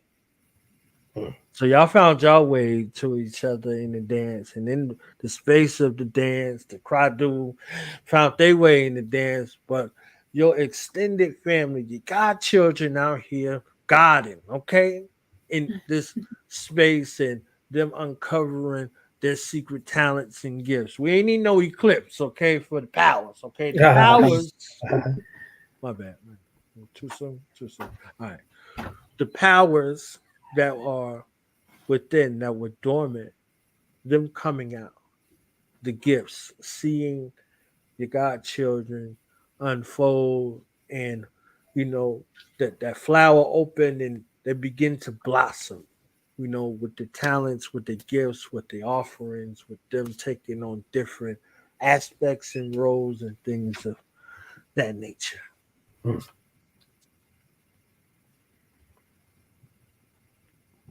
I mean, he's really enjoying that part because, like, he's always the, you know, that coach that's like make you mad, but pushes you to the point to where, like, you're really, shocked by your talents. So.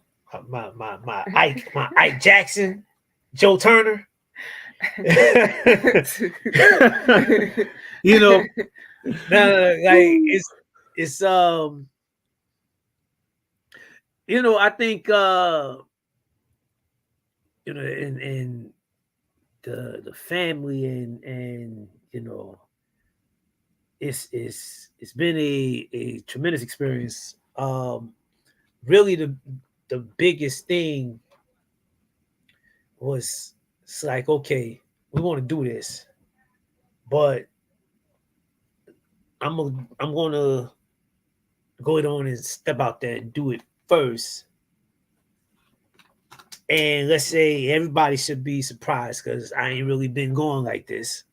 So, but I want to do it so that those of y'all that have these talents and you're sitting on them, right? Or you have these talents and you're doubting them, right? You're discounting them, right? I want you to see a start from scratch. Start from scratch.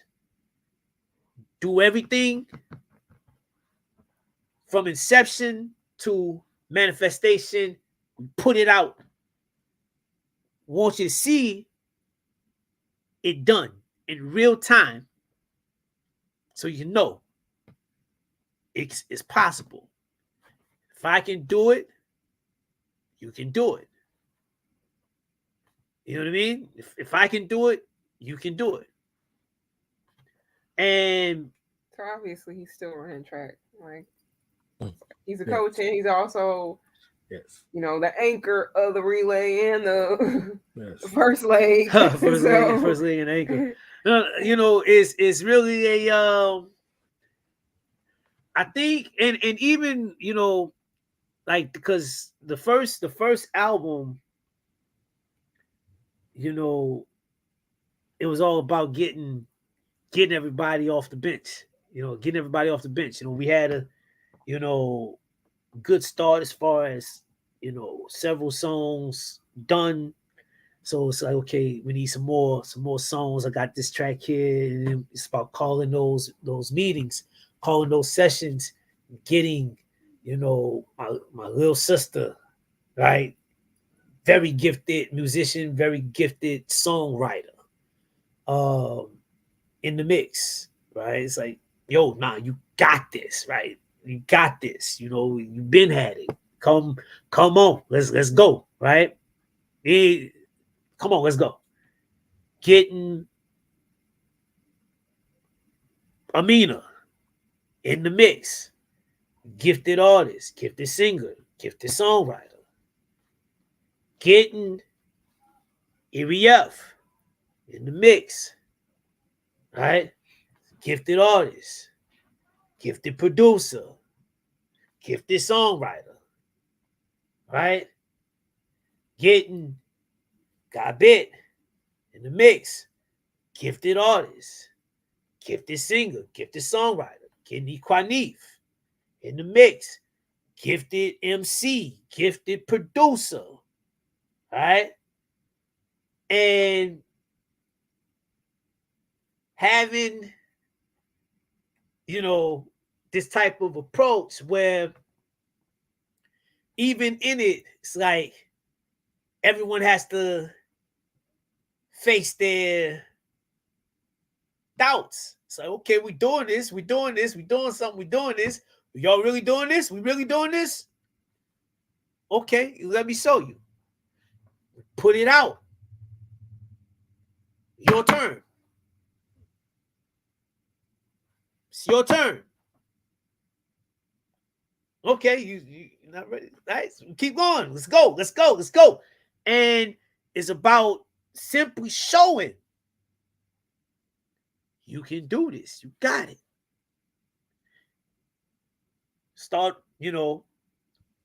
writing songs for other projects, and this is really, it's about inspiration, right? So it feels good to see, right? Like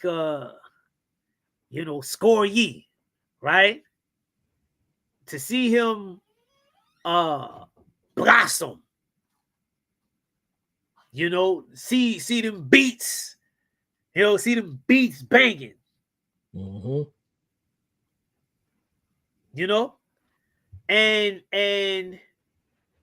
to see him fully embrace it as a child of Henensu, and to see you know, him own it, you know, really, you know, step out there and go after it. You know, is beautiful to see it, right? It's beautiful to see it, to, you know, and to hear the ideas from Amina as she's writing her songs, right? To, you know, and to hear, you know, the acrobatics that she can do with her voice, you know,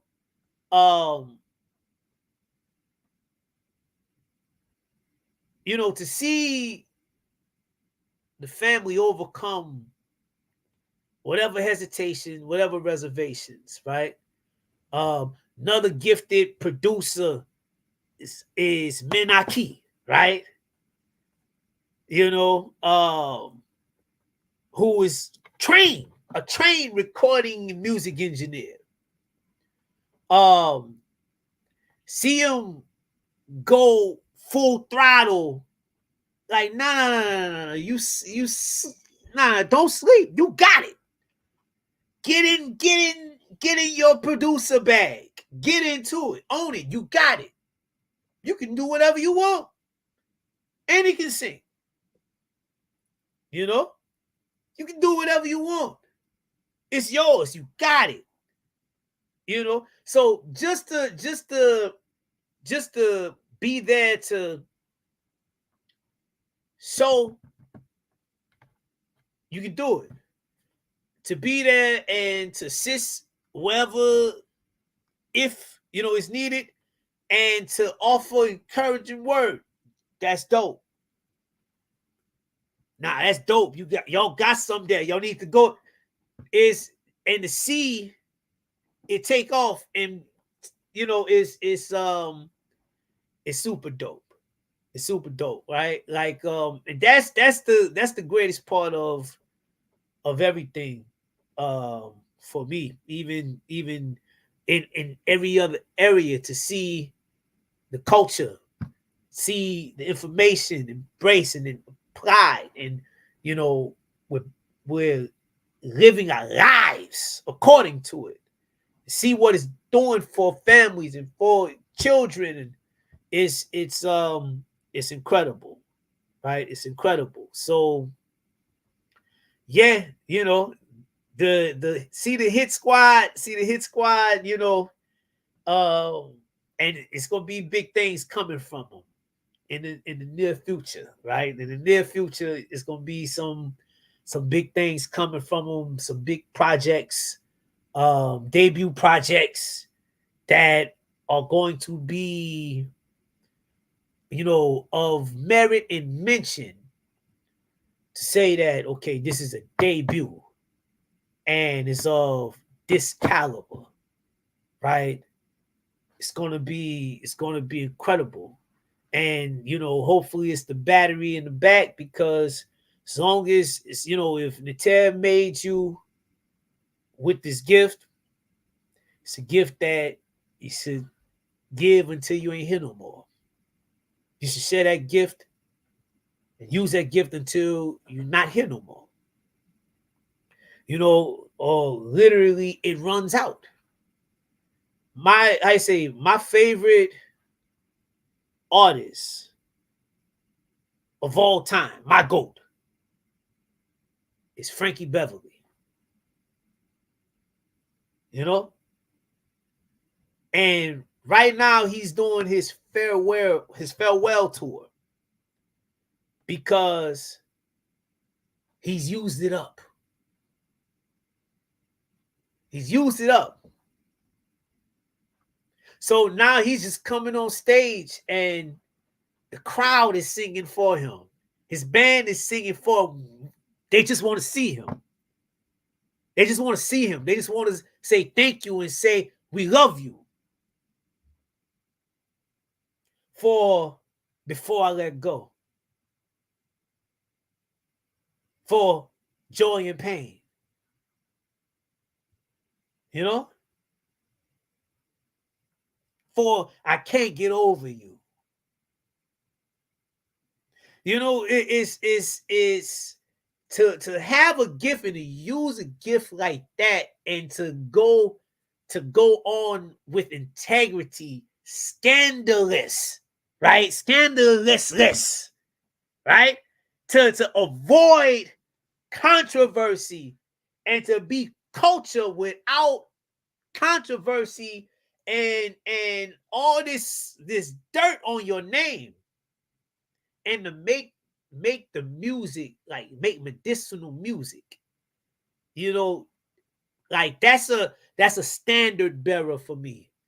And you know, willfully, you know, this is the beginning of that kind of legacy for everybody involved, you know, to be able to do this thing, do it with integrity, and to you know, say that we you know, we laid down standards for our children. Come in, follow suit. You know, pick up the mantle, keep it going. You know.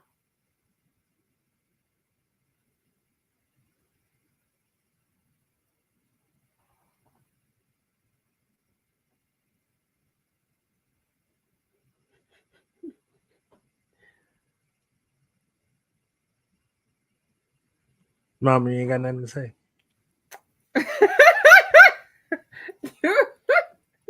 You want me to follow him though?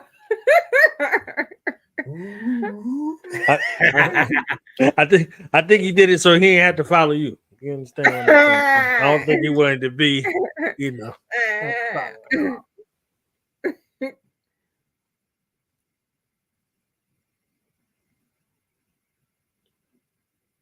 Yeah, it's how I feel to see your godchildren doing their thing on the music. Well, I kind of touched on that initially, and see, look, the children, they waiting over here. They in the comments like, Mama ain't gonna say nothing. Mama ain't gonna say nothing. I gotta do better with my life. It makes me. I'm never like. I'm never not amazed by the people around me and in my life. Like, what's it 6 degrees of separation? No, really, like, talent walks among you and with you. And like, I'm always reminded of that. I think it's something, I don't know, like we've talked about in I think in my astrology chart or whatnot, it talks about like a glossy-eyed adoration of just people. And I can bear witness to that. Like I'm always, for me, they actually like push me, because that imposter syndrome is strong. It's strong. So yeah, they're constantly pushing me, and so it's a dance. It really is a dance for me. Like, you know, or like a game of tag. Like, okay, I got this. What you got? So I'm enjoying it. And the collaboration. Yeah.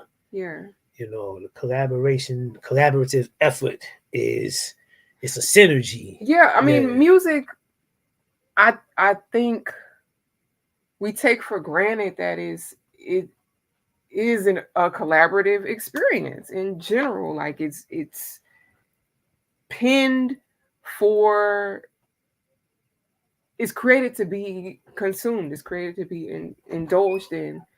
And now, like, just timing wise, the influence of social media and technology allows us to get like another side of it. Like, it doesn't,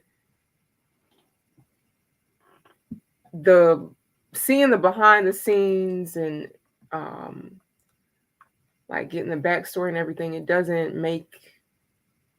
depreciate the value of it. Like, it makes it even better. And like, this is just another aspect of it. Like, we're creating together, we're enjoying it together. Yeah, so it's, I don't know, I'm having fun with it. And if I could like just continue to like just have fun with it for the rest of my life, I'll be happy.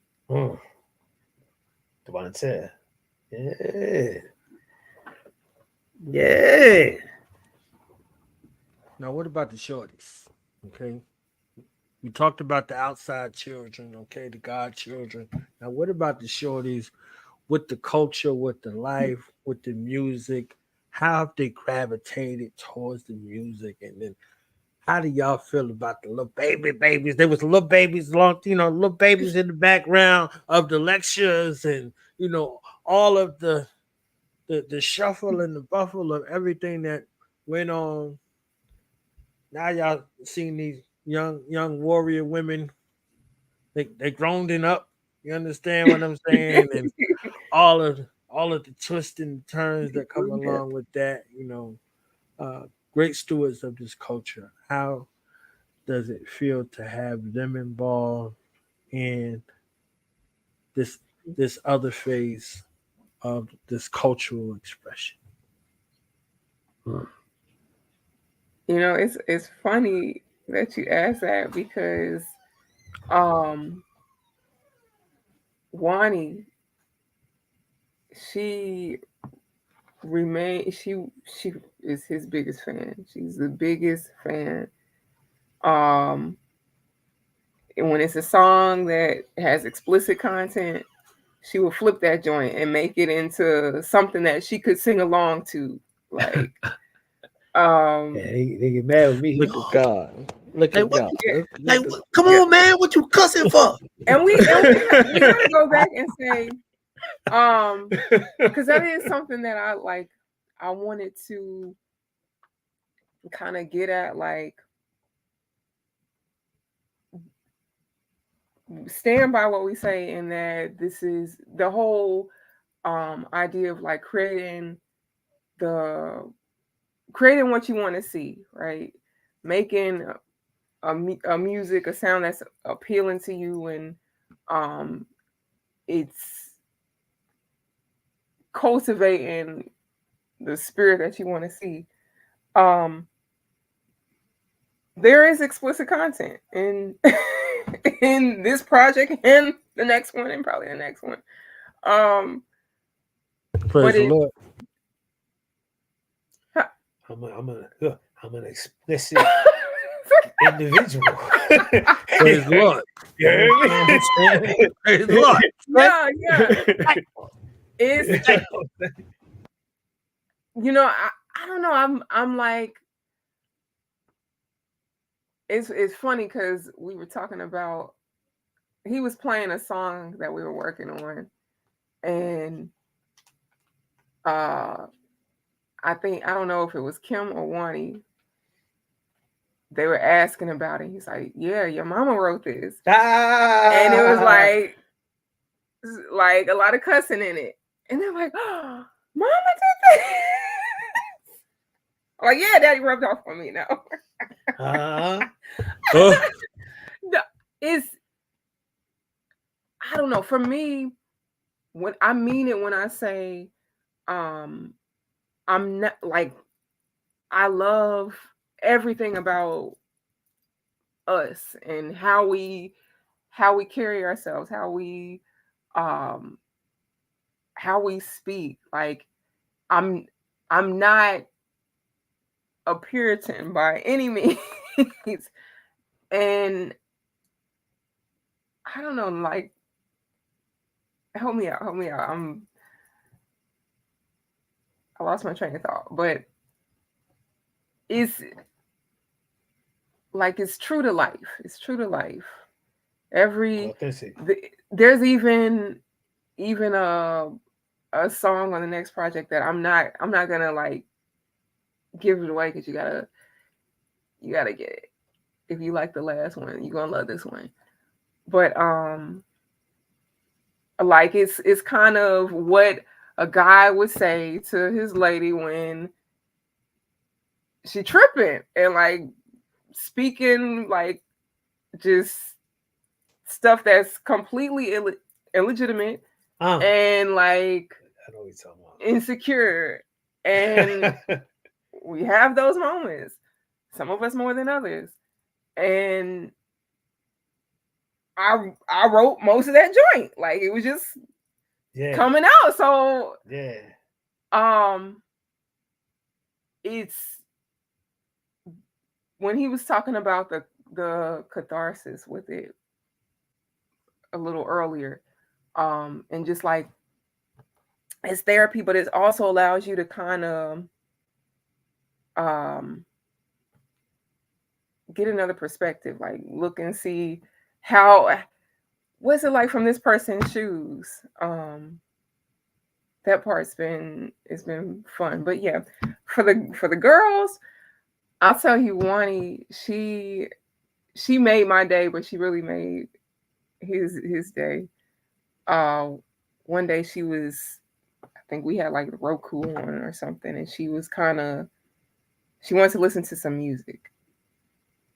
Or she was on the web search on the Roku or something, or on the Fire. And she happened to look up Benu, and she's playing the music, and she is just like giddy, like, oh my God, Daddy's on TV, Daddy's on here.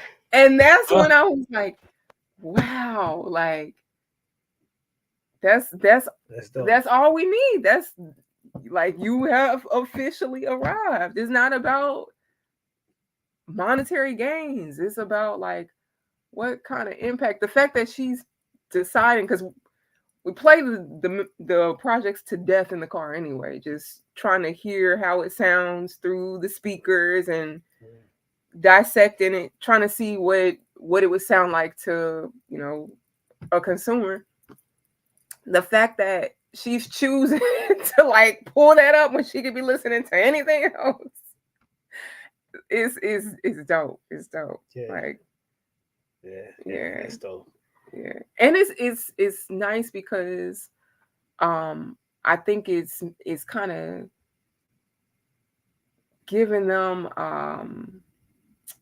they're interested in music, and not from any prodding or pushing from us. It's like they see him doing that, and they see us writing, and they're like, okay, I can do this. Like, yeah, I can do this. I mean, Wani, she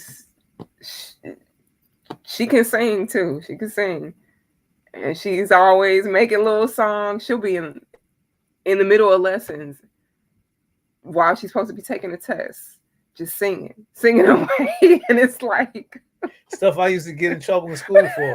I used to, like, at her really younger than her, same thing. In the middle of a test, in the middle of the class, singing Boys and Men as loud as I can, and the teacher say, "You sound good, but you supposed to be doing your work." And it's not anything where like it's like you're intentionally trying to throw off the concentration. No, it just be in their head, like just somewhere else, lost in the music. So yeah, that's everything. That's everything. Yeah. Kim, yeah, she She can sing, and she's been playing the mandolin, and really like that's how she wants to use her free time, like all the time. So Yeah.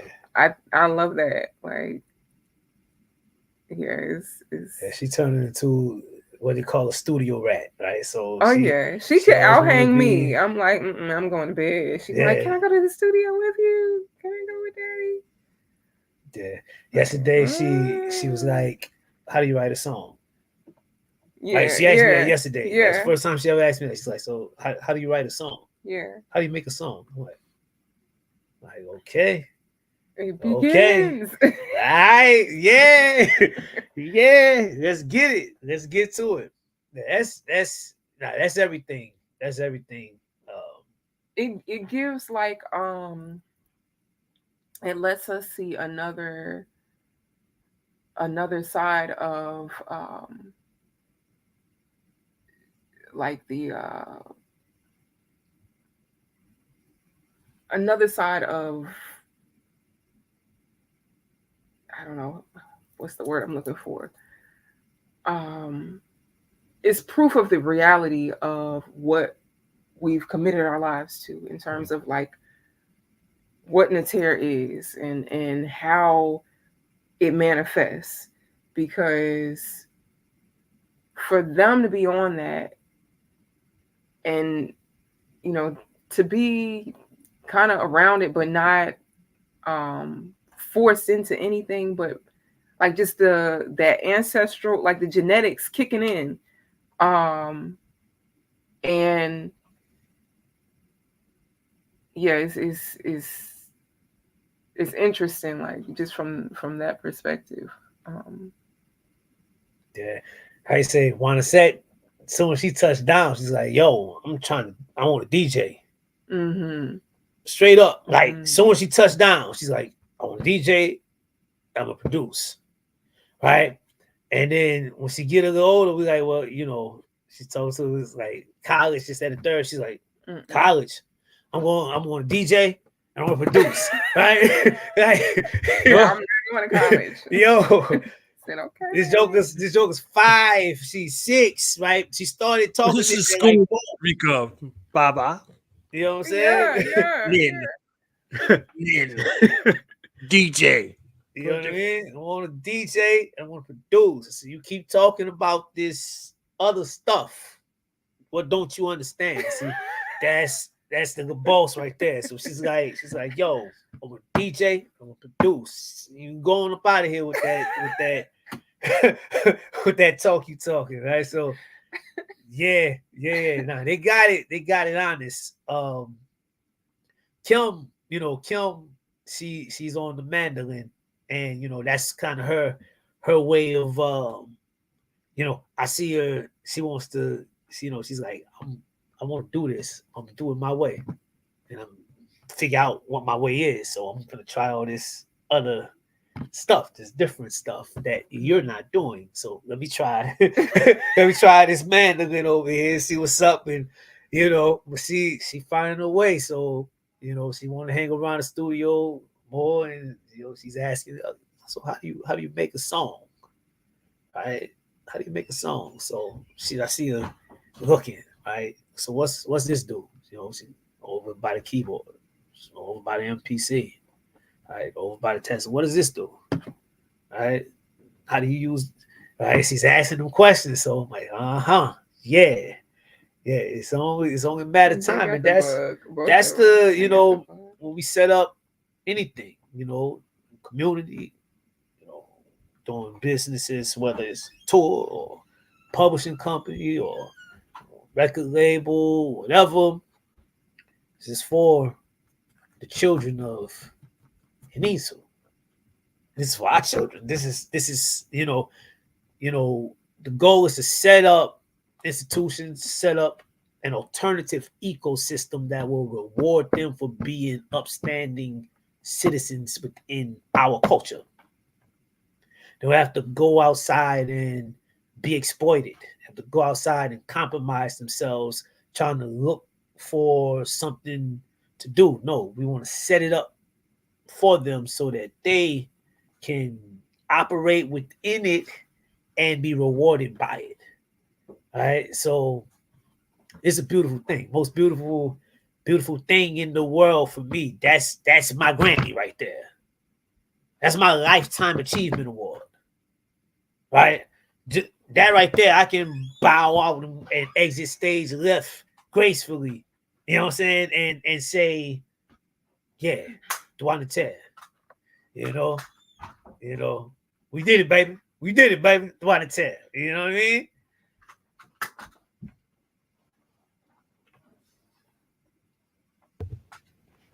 That's what it is. Okay, so we got like 13 minutes left. Okay, I thank y'all for running this race and murdering this track so far. So with this last 13 minutes, I wanted to talk about the sacred place, you know, the place where the crowning takes place. Henensu. You know, the cultural confines, the books, the tours, and whatever insight that y'all could give about the society that y'all built from the visionary space that y'all were compelled to build it in. Talk to us.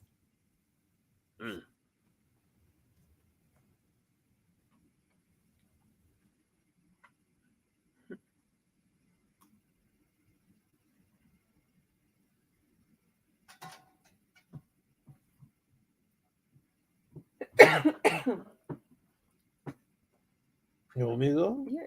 Okay. I said, Excuse me. yeah, you know, Henensu is, again, that's born out of romance, right? Trying to, you know, do a full circle as far as the different places that I'd gone and what, you know, I thought was the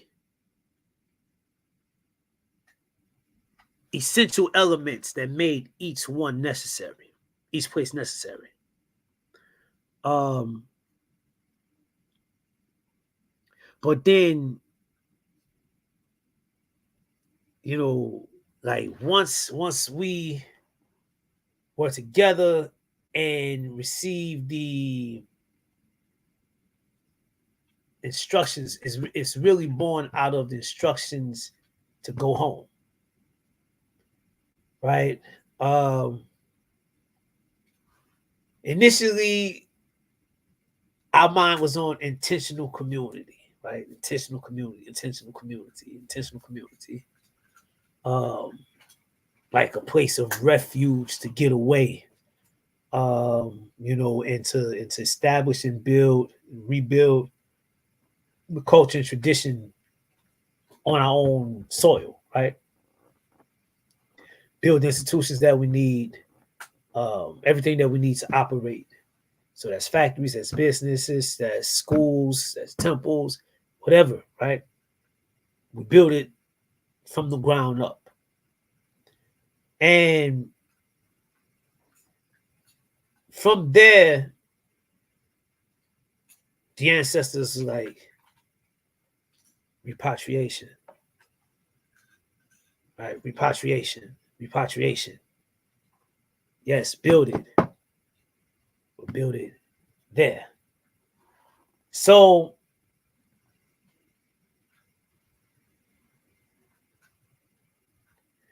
this is from the eye of through the eye of romance. It's like, you know, we're constantly criticized for looking at Africa through the eye of romance and romanticism. We're criticized for looking at Nile Valley through the eye of romance and romanticism. And, you know, that romantic eye is important because it lets you know what you're capable of. So that once you send Kofa and you turn your eye towards tomorrow, right, you can project that same vision, right? Evolve it, reinvent it, you know, flip it, remix it, however you need to for the time ahead. But you have to have romantic vision to envision something that is beyond you, something greater, something bigger, something that, you know, you may finish in your lifetime, you may not finish in your lifetime. You might have to pass it on to your children and their children. Finish it, right? Or establish, you know, or bring it to fullness. And that is that's critical, right? It's you know, it was born from that place of saying we need our own. Everything. We need our own, you know, we tired of being shot down, tired of being raped, tired of being robbed. It's either fight or flight. Or fight and flight. All right? But there's no in between, because in between is assimilation. Is dissolvement. It's annihilation. In between is you ain't you no more. You ain't yearn no more. You ain't yearn no more. In between is you are something else. You're compromised. Right? So drawing a hard line saying we need our own everything.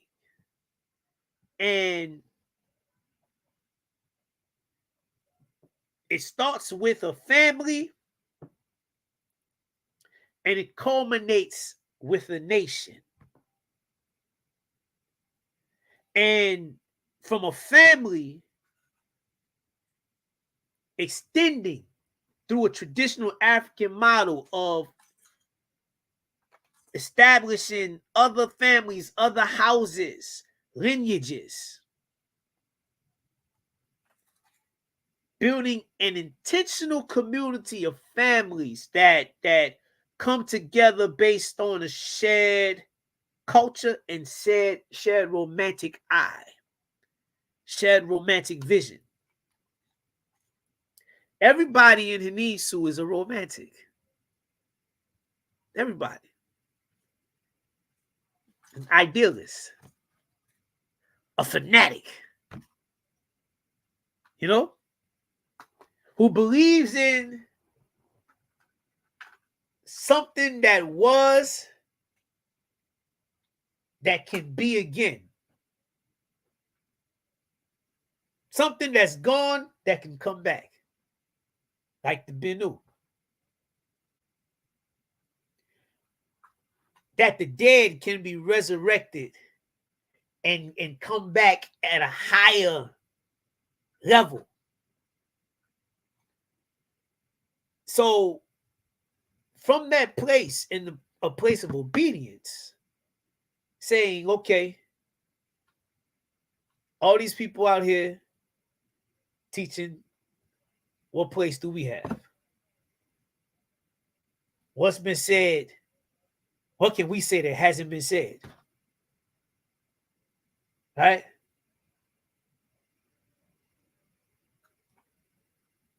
No, say it like this. Like she said, no, don't say it like that. Say it like this. Say it like this. Do it this way. Right? Coming with a little bit of what's familiar from yesterday. From here, from there, from there, from there. Putting those pieces of Osea back together again. And setting up our children, right, for the win in a place where ultimately the goal is for them to control and own the ground beneath their feet in the culture wherein it operates. Right? That's the goal. And build it piece by piece, step by step, no matter how long it takes. No matter how long it takes. You know what I mean? Even if we go before it's done, we'll be back. We'll be back. Pick up from where we left off, or where you leave off, or where your children will be back. But we don't stop. So it's like them other people over there who, caught a little issue the other day. So got some things dropped on them and shit, right?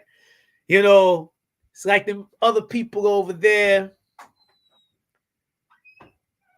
have a vision of a nation in their head for over 1,000 years, right? They're fanatical about it. They're fanatical about the idea of that nation, the idea of a land of their own, right? They're fanatical about the idea that it's them versus everybody, and all nations will be beholden to them. They're fanatical about that idea. And it's an idea that they held so tight. It's a romantic story that they've held to for a millennium.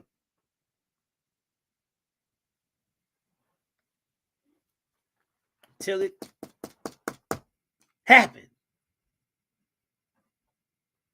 And now they're fighting wrong, right? Wrong as hell. Doesn't matter. For that idea. So if they can do that, we can do that for us and ours. In our way.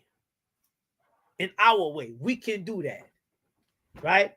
We can do it no matter how long it takes, no matter what it takes. We can do it.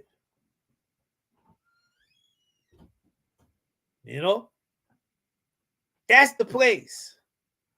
Henensu, small from. The ancestor said, this man, this woman, these are romantics and fanatics.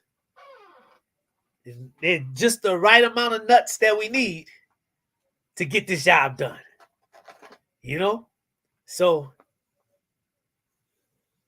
they knew what they was doing, and they blessed us by bringing the right amount of romantics and fanatics, to assist us in the great work in building this for us and ours. Right? So that's the space, right? That's the place. Henensu is the best of all of those great organizations and communities that came before. It's the culture of the Nile Valley brought back to life. It's the Neteru culture. It's the best of the ATRs before, remarried, reunited with the national consciousness and nationalism. You know?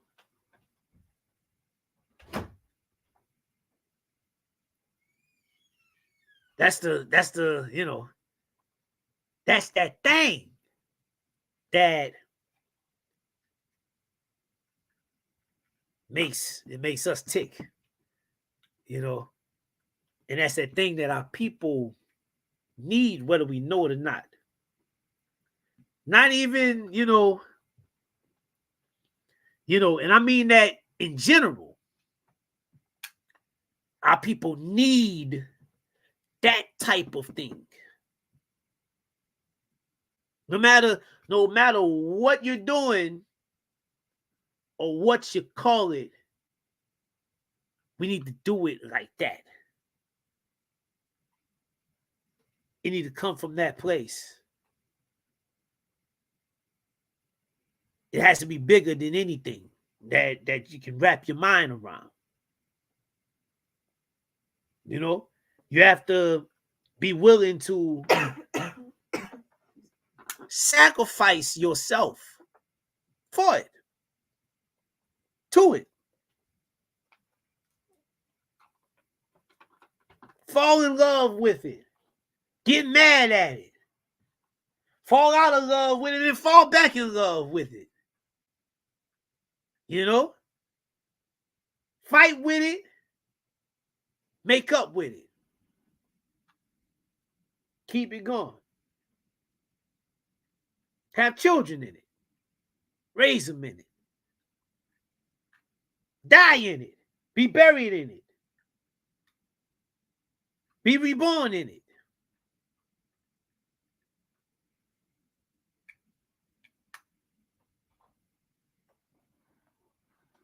That's an Nsw.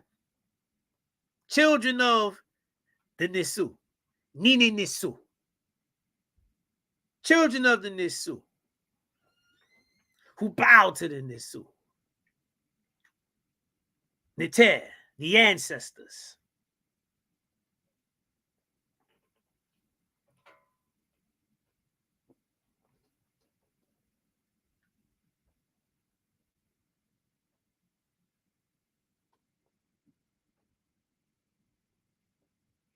Yeah, when I think about, and we've kind of talked about it before, how right at the same time that Henensu was born, Kim was born. So we can kind of track our progression in a very real sense by our kids and how you know, as they grow, Henensu grows, like in a very literal and metaphorical sense. So yeah, just they're the reason why it exists, and they're gonna take it and help it grow, and we're gonna do everything in our power to try to, you know, ensure that happens. Yeah, it's everything. Have children in it, raise them in it, right? Marry them in it, divorce them in it. You know what I'm saying? The whole everything, like everything, every aspect. Get remarried in it. You know what I'm saying? Like, yo, every single part of it. It's life. Right? It's life. It's life. The only thing we need is the land beneath, where all of us are together and plant that flag. That's all that's left.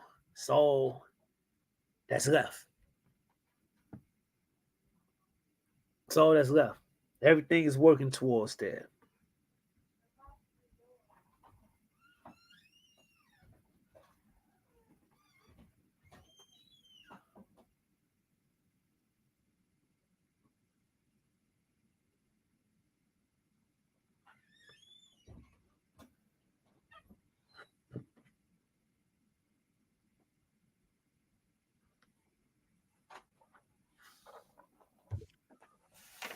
I kind of thought what you want to share with the family, anything y'all want to plug. Where can people find the music? Where can they find you? All of those things. Say it again.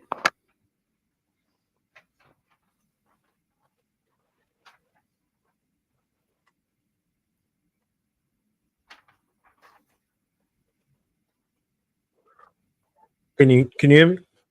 Yes, sir. Okay. Yeah, he good So I now. said, final thoughts, anything y'all want to shout out, plug?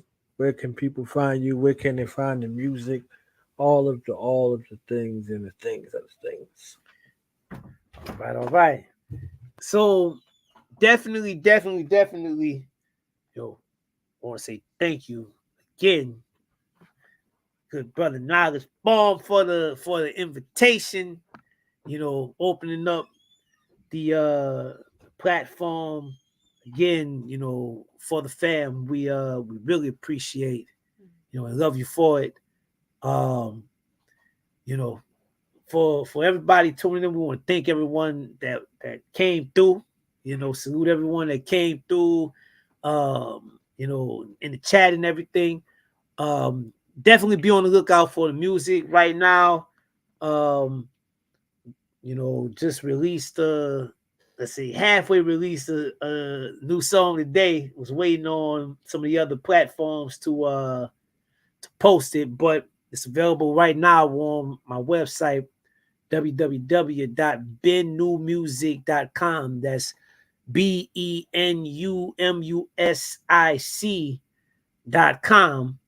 Benumusic.com got a new song out called Zone. Right? Zone. That's you know, for you romantics out there, for you lovers out there. This is for y'all to go in and listen to, and you know, go and make me some godchildren. You heard me? Oh, maybe some godchildren. That's what that song right there is for. Be on the lookout for the album to drop later this year. Magic is the name of the album.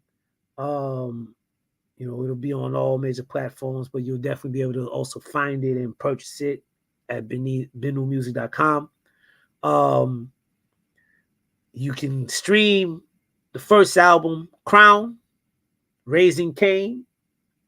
Right? Crown, Raising Cain is available on all major platforms and also available on benumusic.com. You know, definitely, we got a lot of music on the way. A lot of projects on the way, stories on the way, films on the way, you know, more books on the way, more scholarship on the way, right? More tours on the way. We got a lot of things in the work for the work, the books, the tours and things of that nature. You can find that at Henensu.com. That's HENENSU.com, right? Henensu.com. And yeah, you know, definitely wanna, you know, keep up, you know, with us with bringing the type of art that is meant to produce the type of people that we need for the type of future that we want to have. So you know, it's a lot of you know, let's say we're competing with an algorithm that is actually promoting the counter, right? Promoting the antithesis, right? So, you know, what that means, you know, if the resources monetary isn't there, then the work ethic, the sweat equity, right, has to be there. So we're putting out work, and the idea is to just flood it with the information, flood it with the music, flood it with the art, so that, you know, the numbers are there on the, you know, level that's prolific and able to attack it that way. So it's going to be a lot coming, you know, and it's going to be nonstop. We're not going to stop until you know, until never. So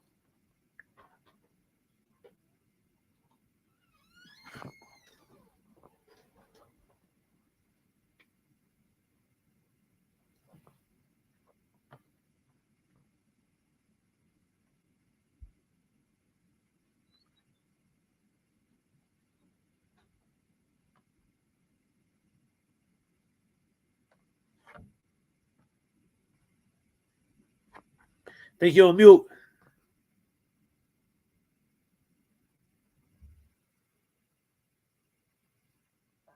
Excited for the greatness, so we're gonna zone out. Okay, we're gonna zone out before we roll out. Okay. Oh, bring them God children through.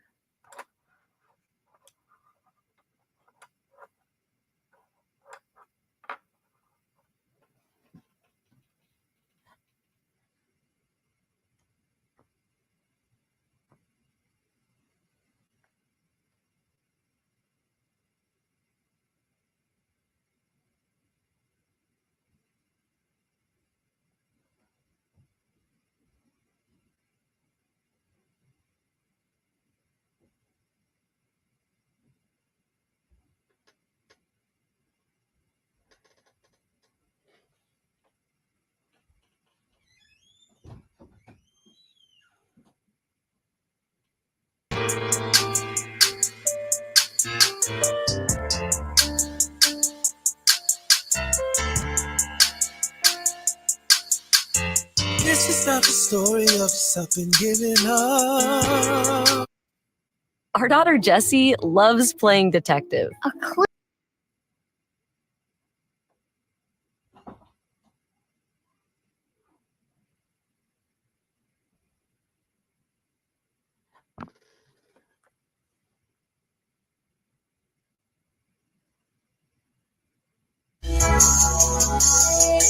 It might very well be you someday.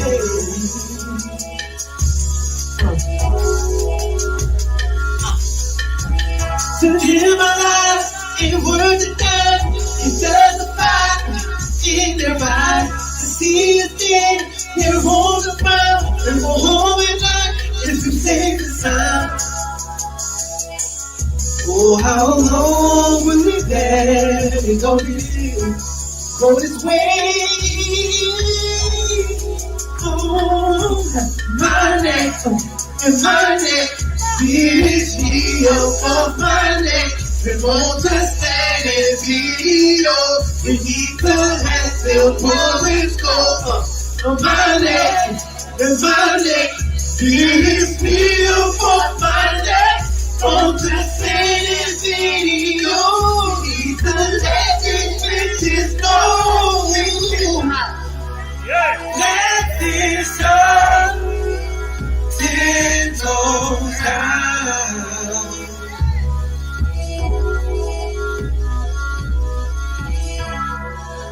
Let this up 10 toes down.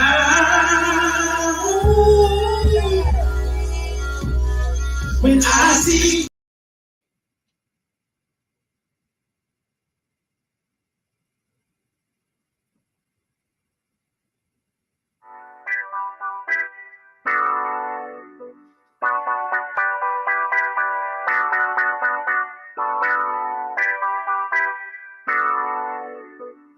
Baby, speaks to me, you talk to me, baby girl, you thrill me, let nobody else feel me, bring me like in, it's like excitement, the world's got spinning around in an instant, baby, and when we're close, I overdose, it's like I'm floating on clouds, I'm high off you, baby, I don't need no one to try, ain't nothing much to us, no chases so fast.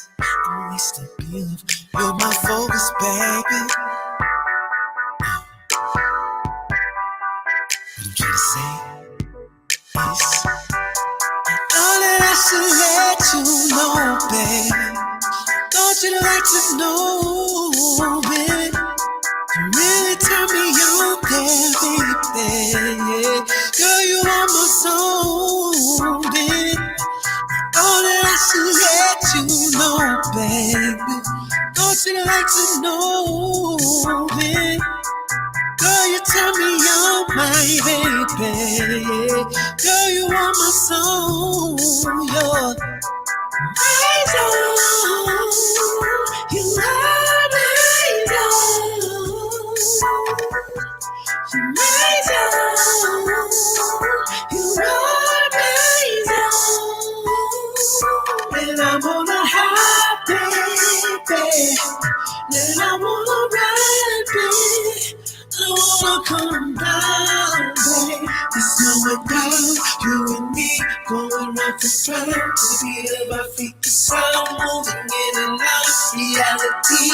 You know, set the edge and the trance, we're spinning in ecstasy. Rain dancing up on some dopamine, magical alchemy.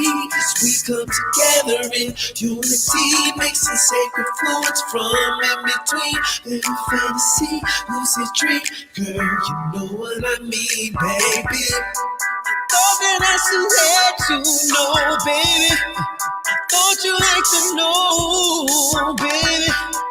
Really turn me on there, baby. Yeah, girl, you are my soul, baby. I thought that I should let you know, baby. I thought you like to know, baby. Girl, you turn me on, my baby. Yeah, you are my soul, you.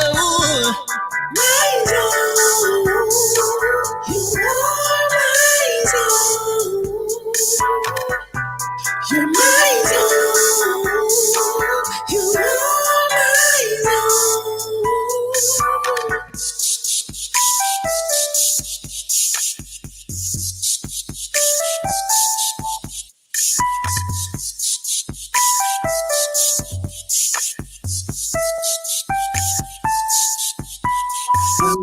Simple things you do, they really put me in the mood. Girl, you're my soul, baby, my soul, baby.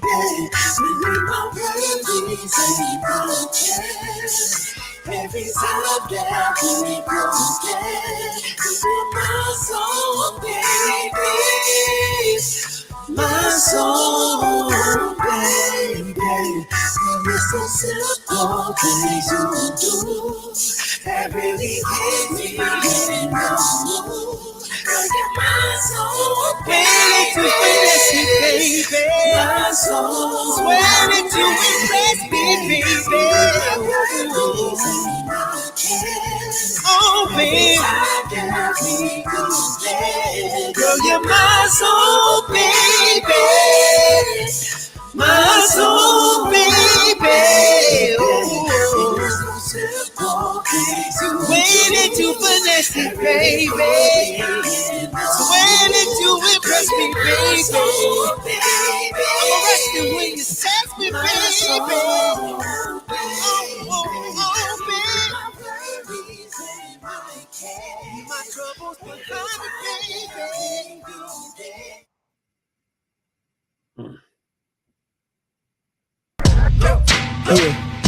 Yeah. Now we gonna tell them. That in front. We tell them like this, yo. I'm an African. I'm a African. I'm an African. I'm a African. Yeah, y'all like that. No more. This man's mind is open.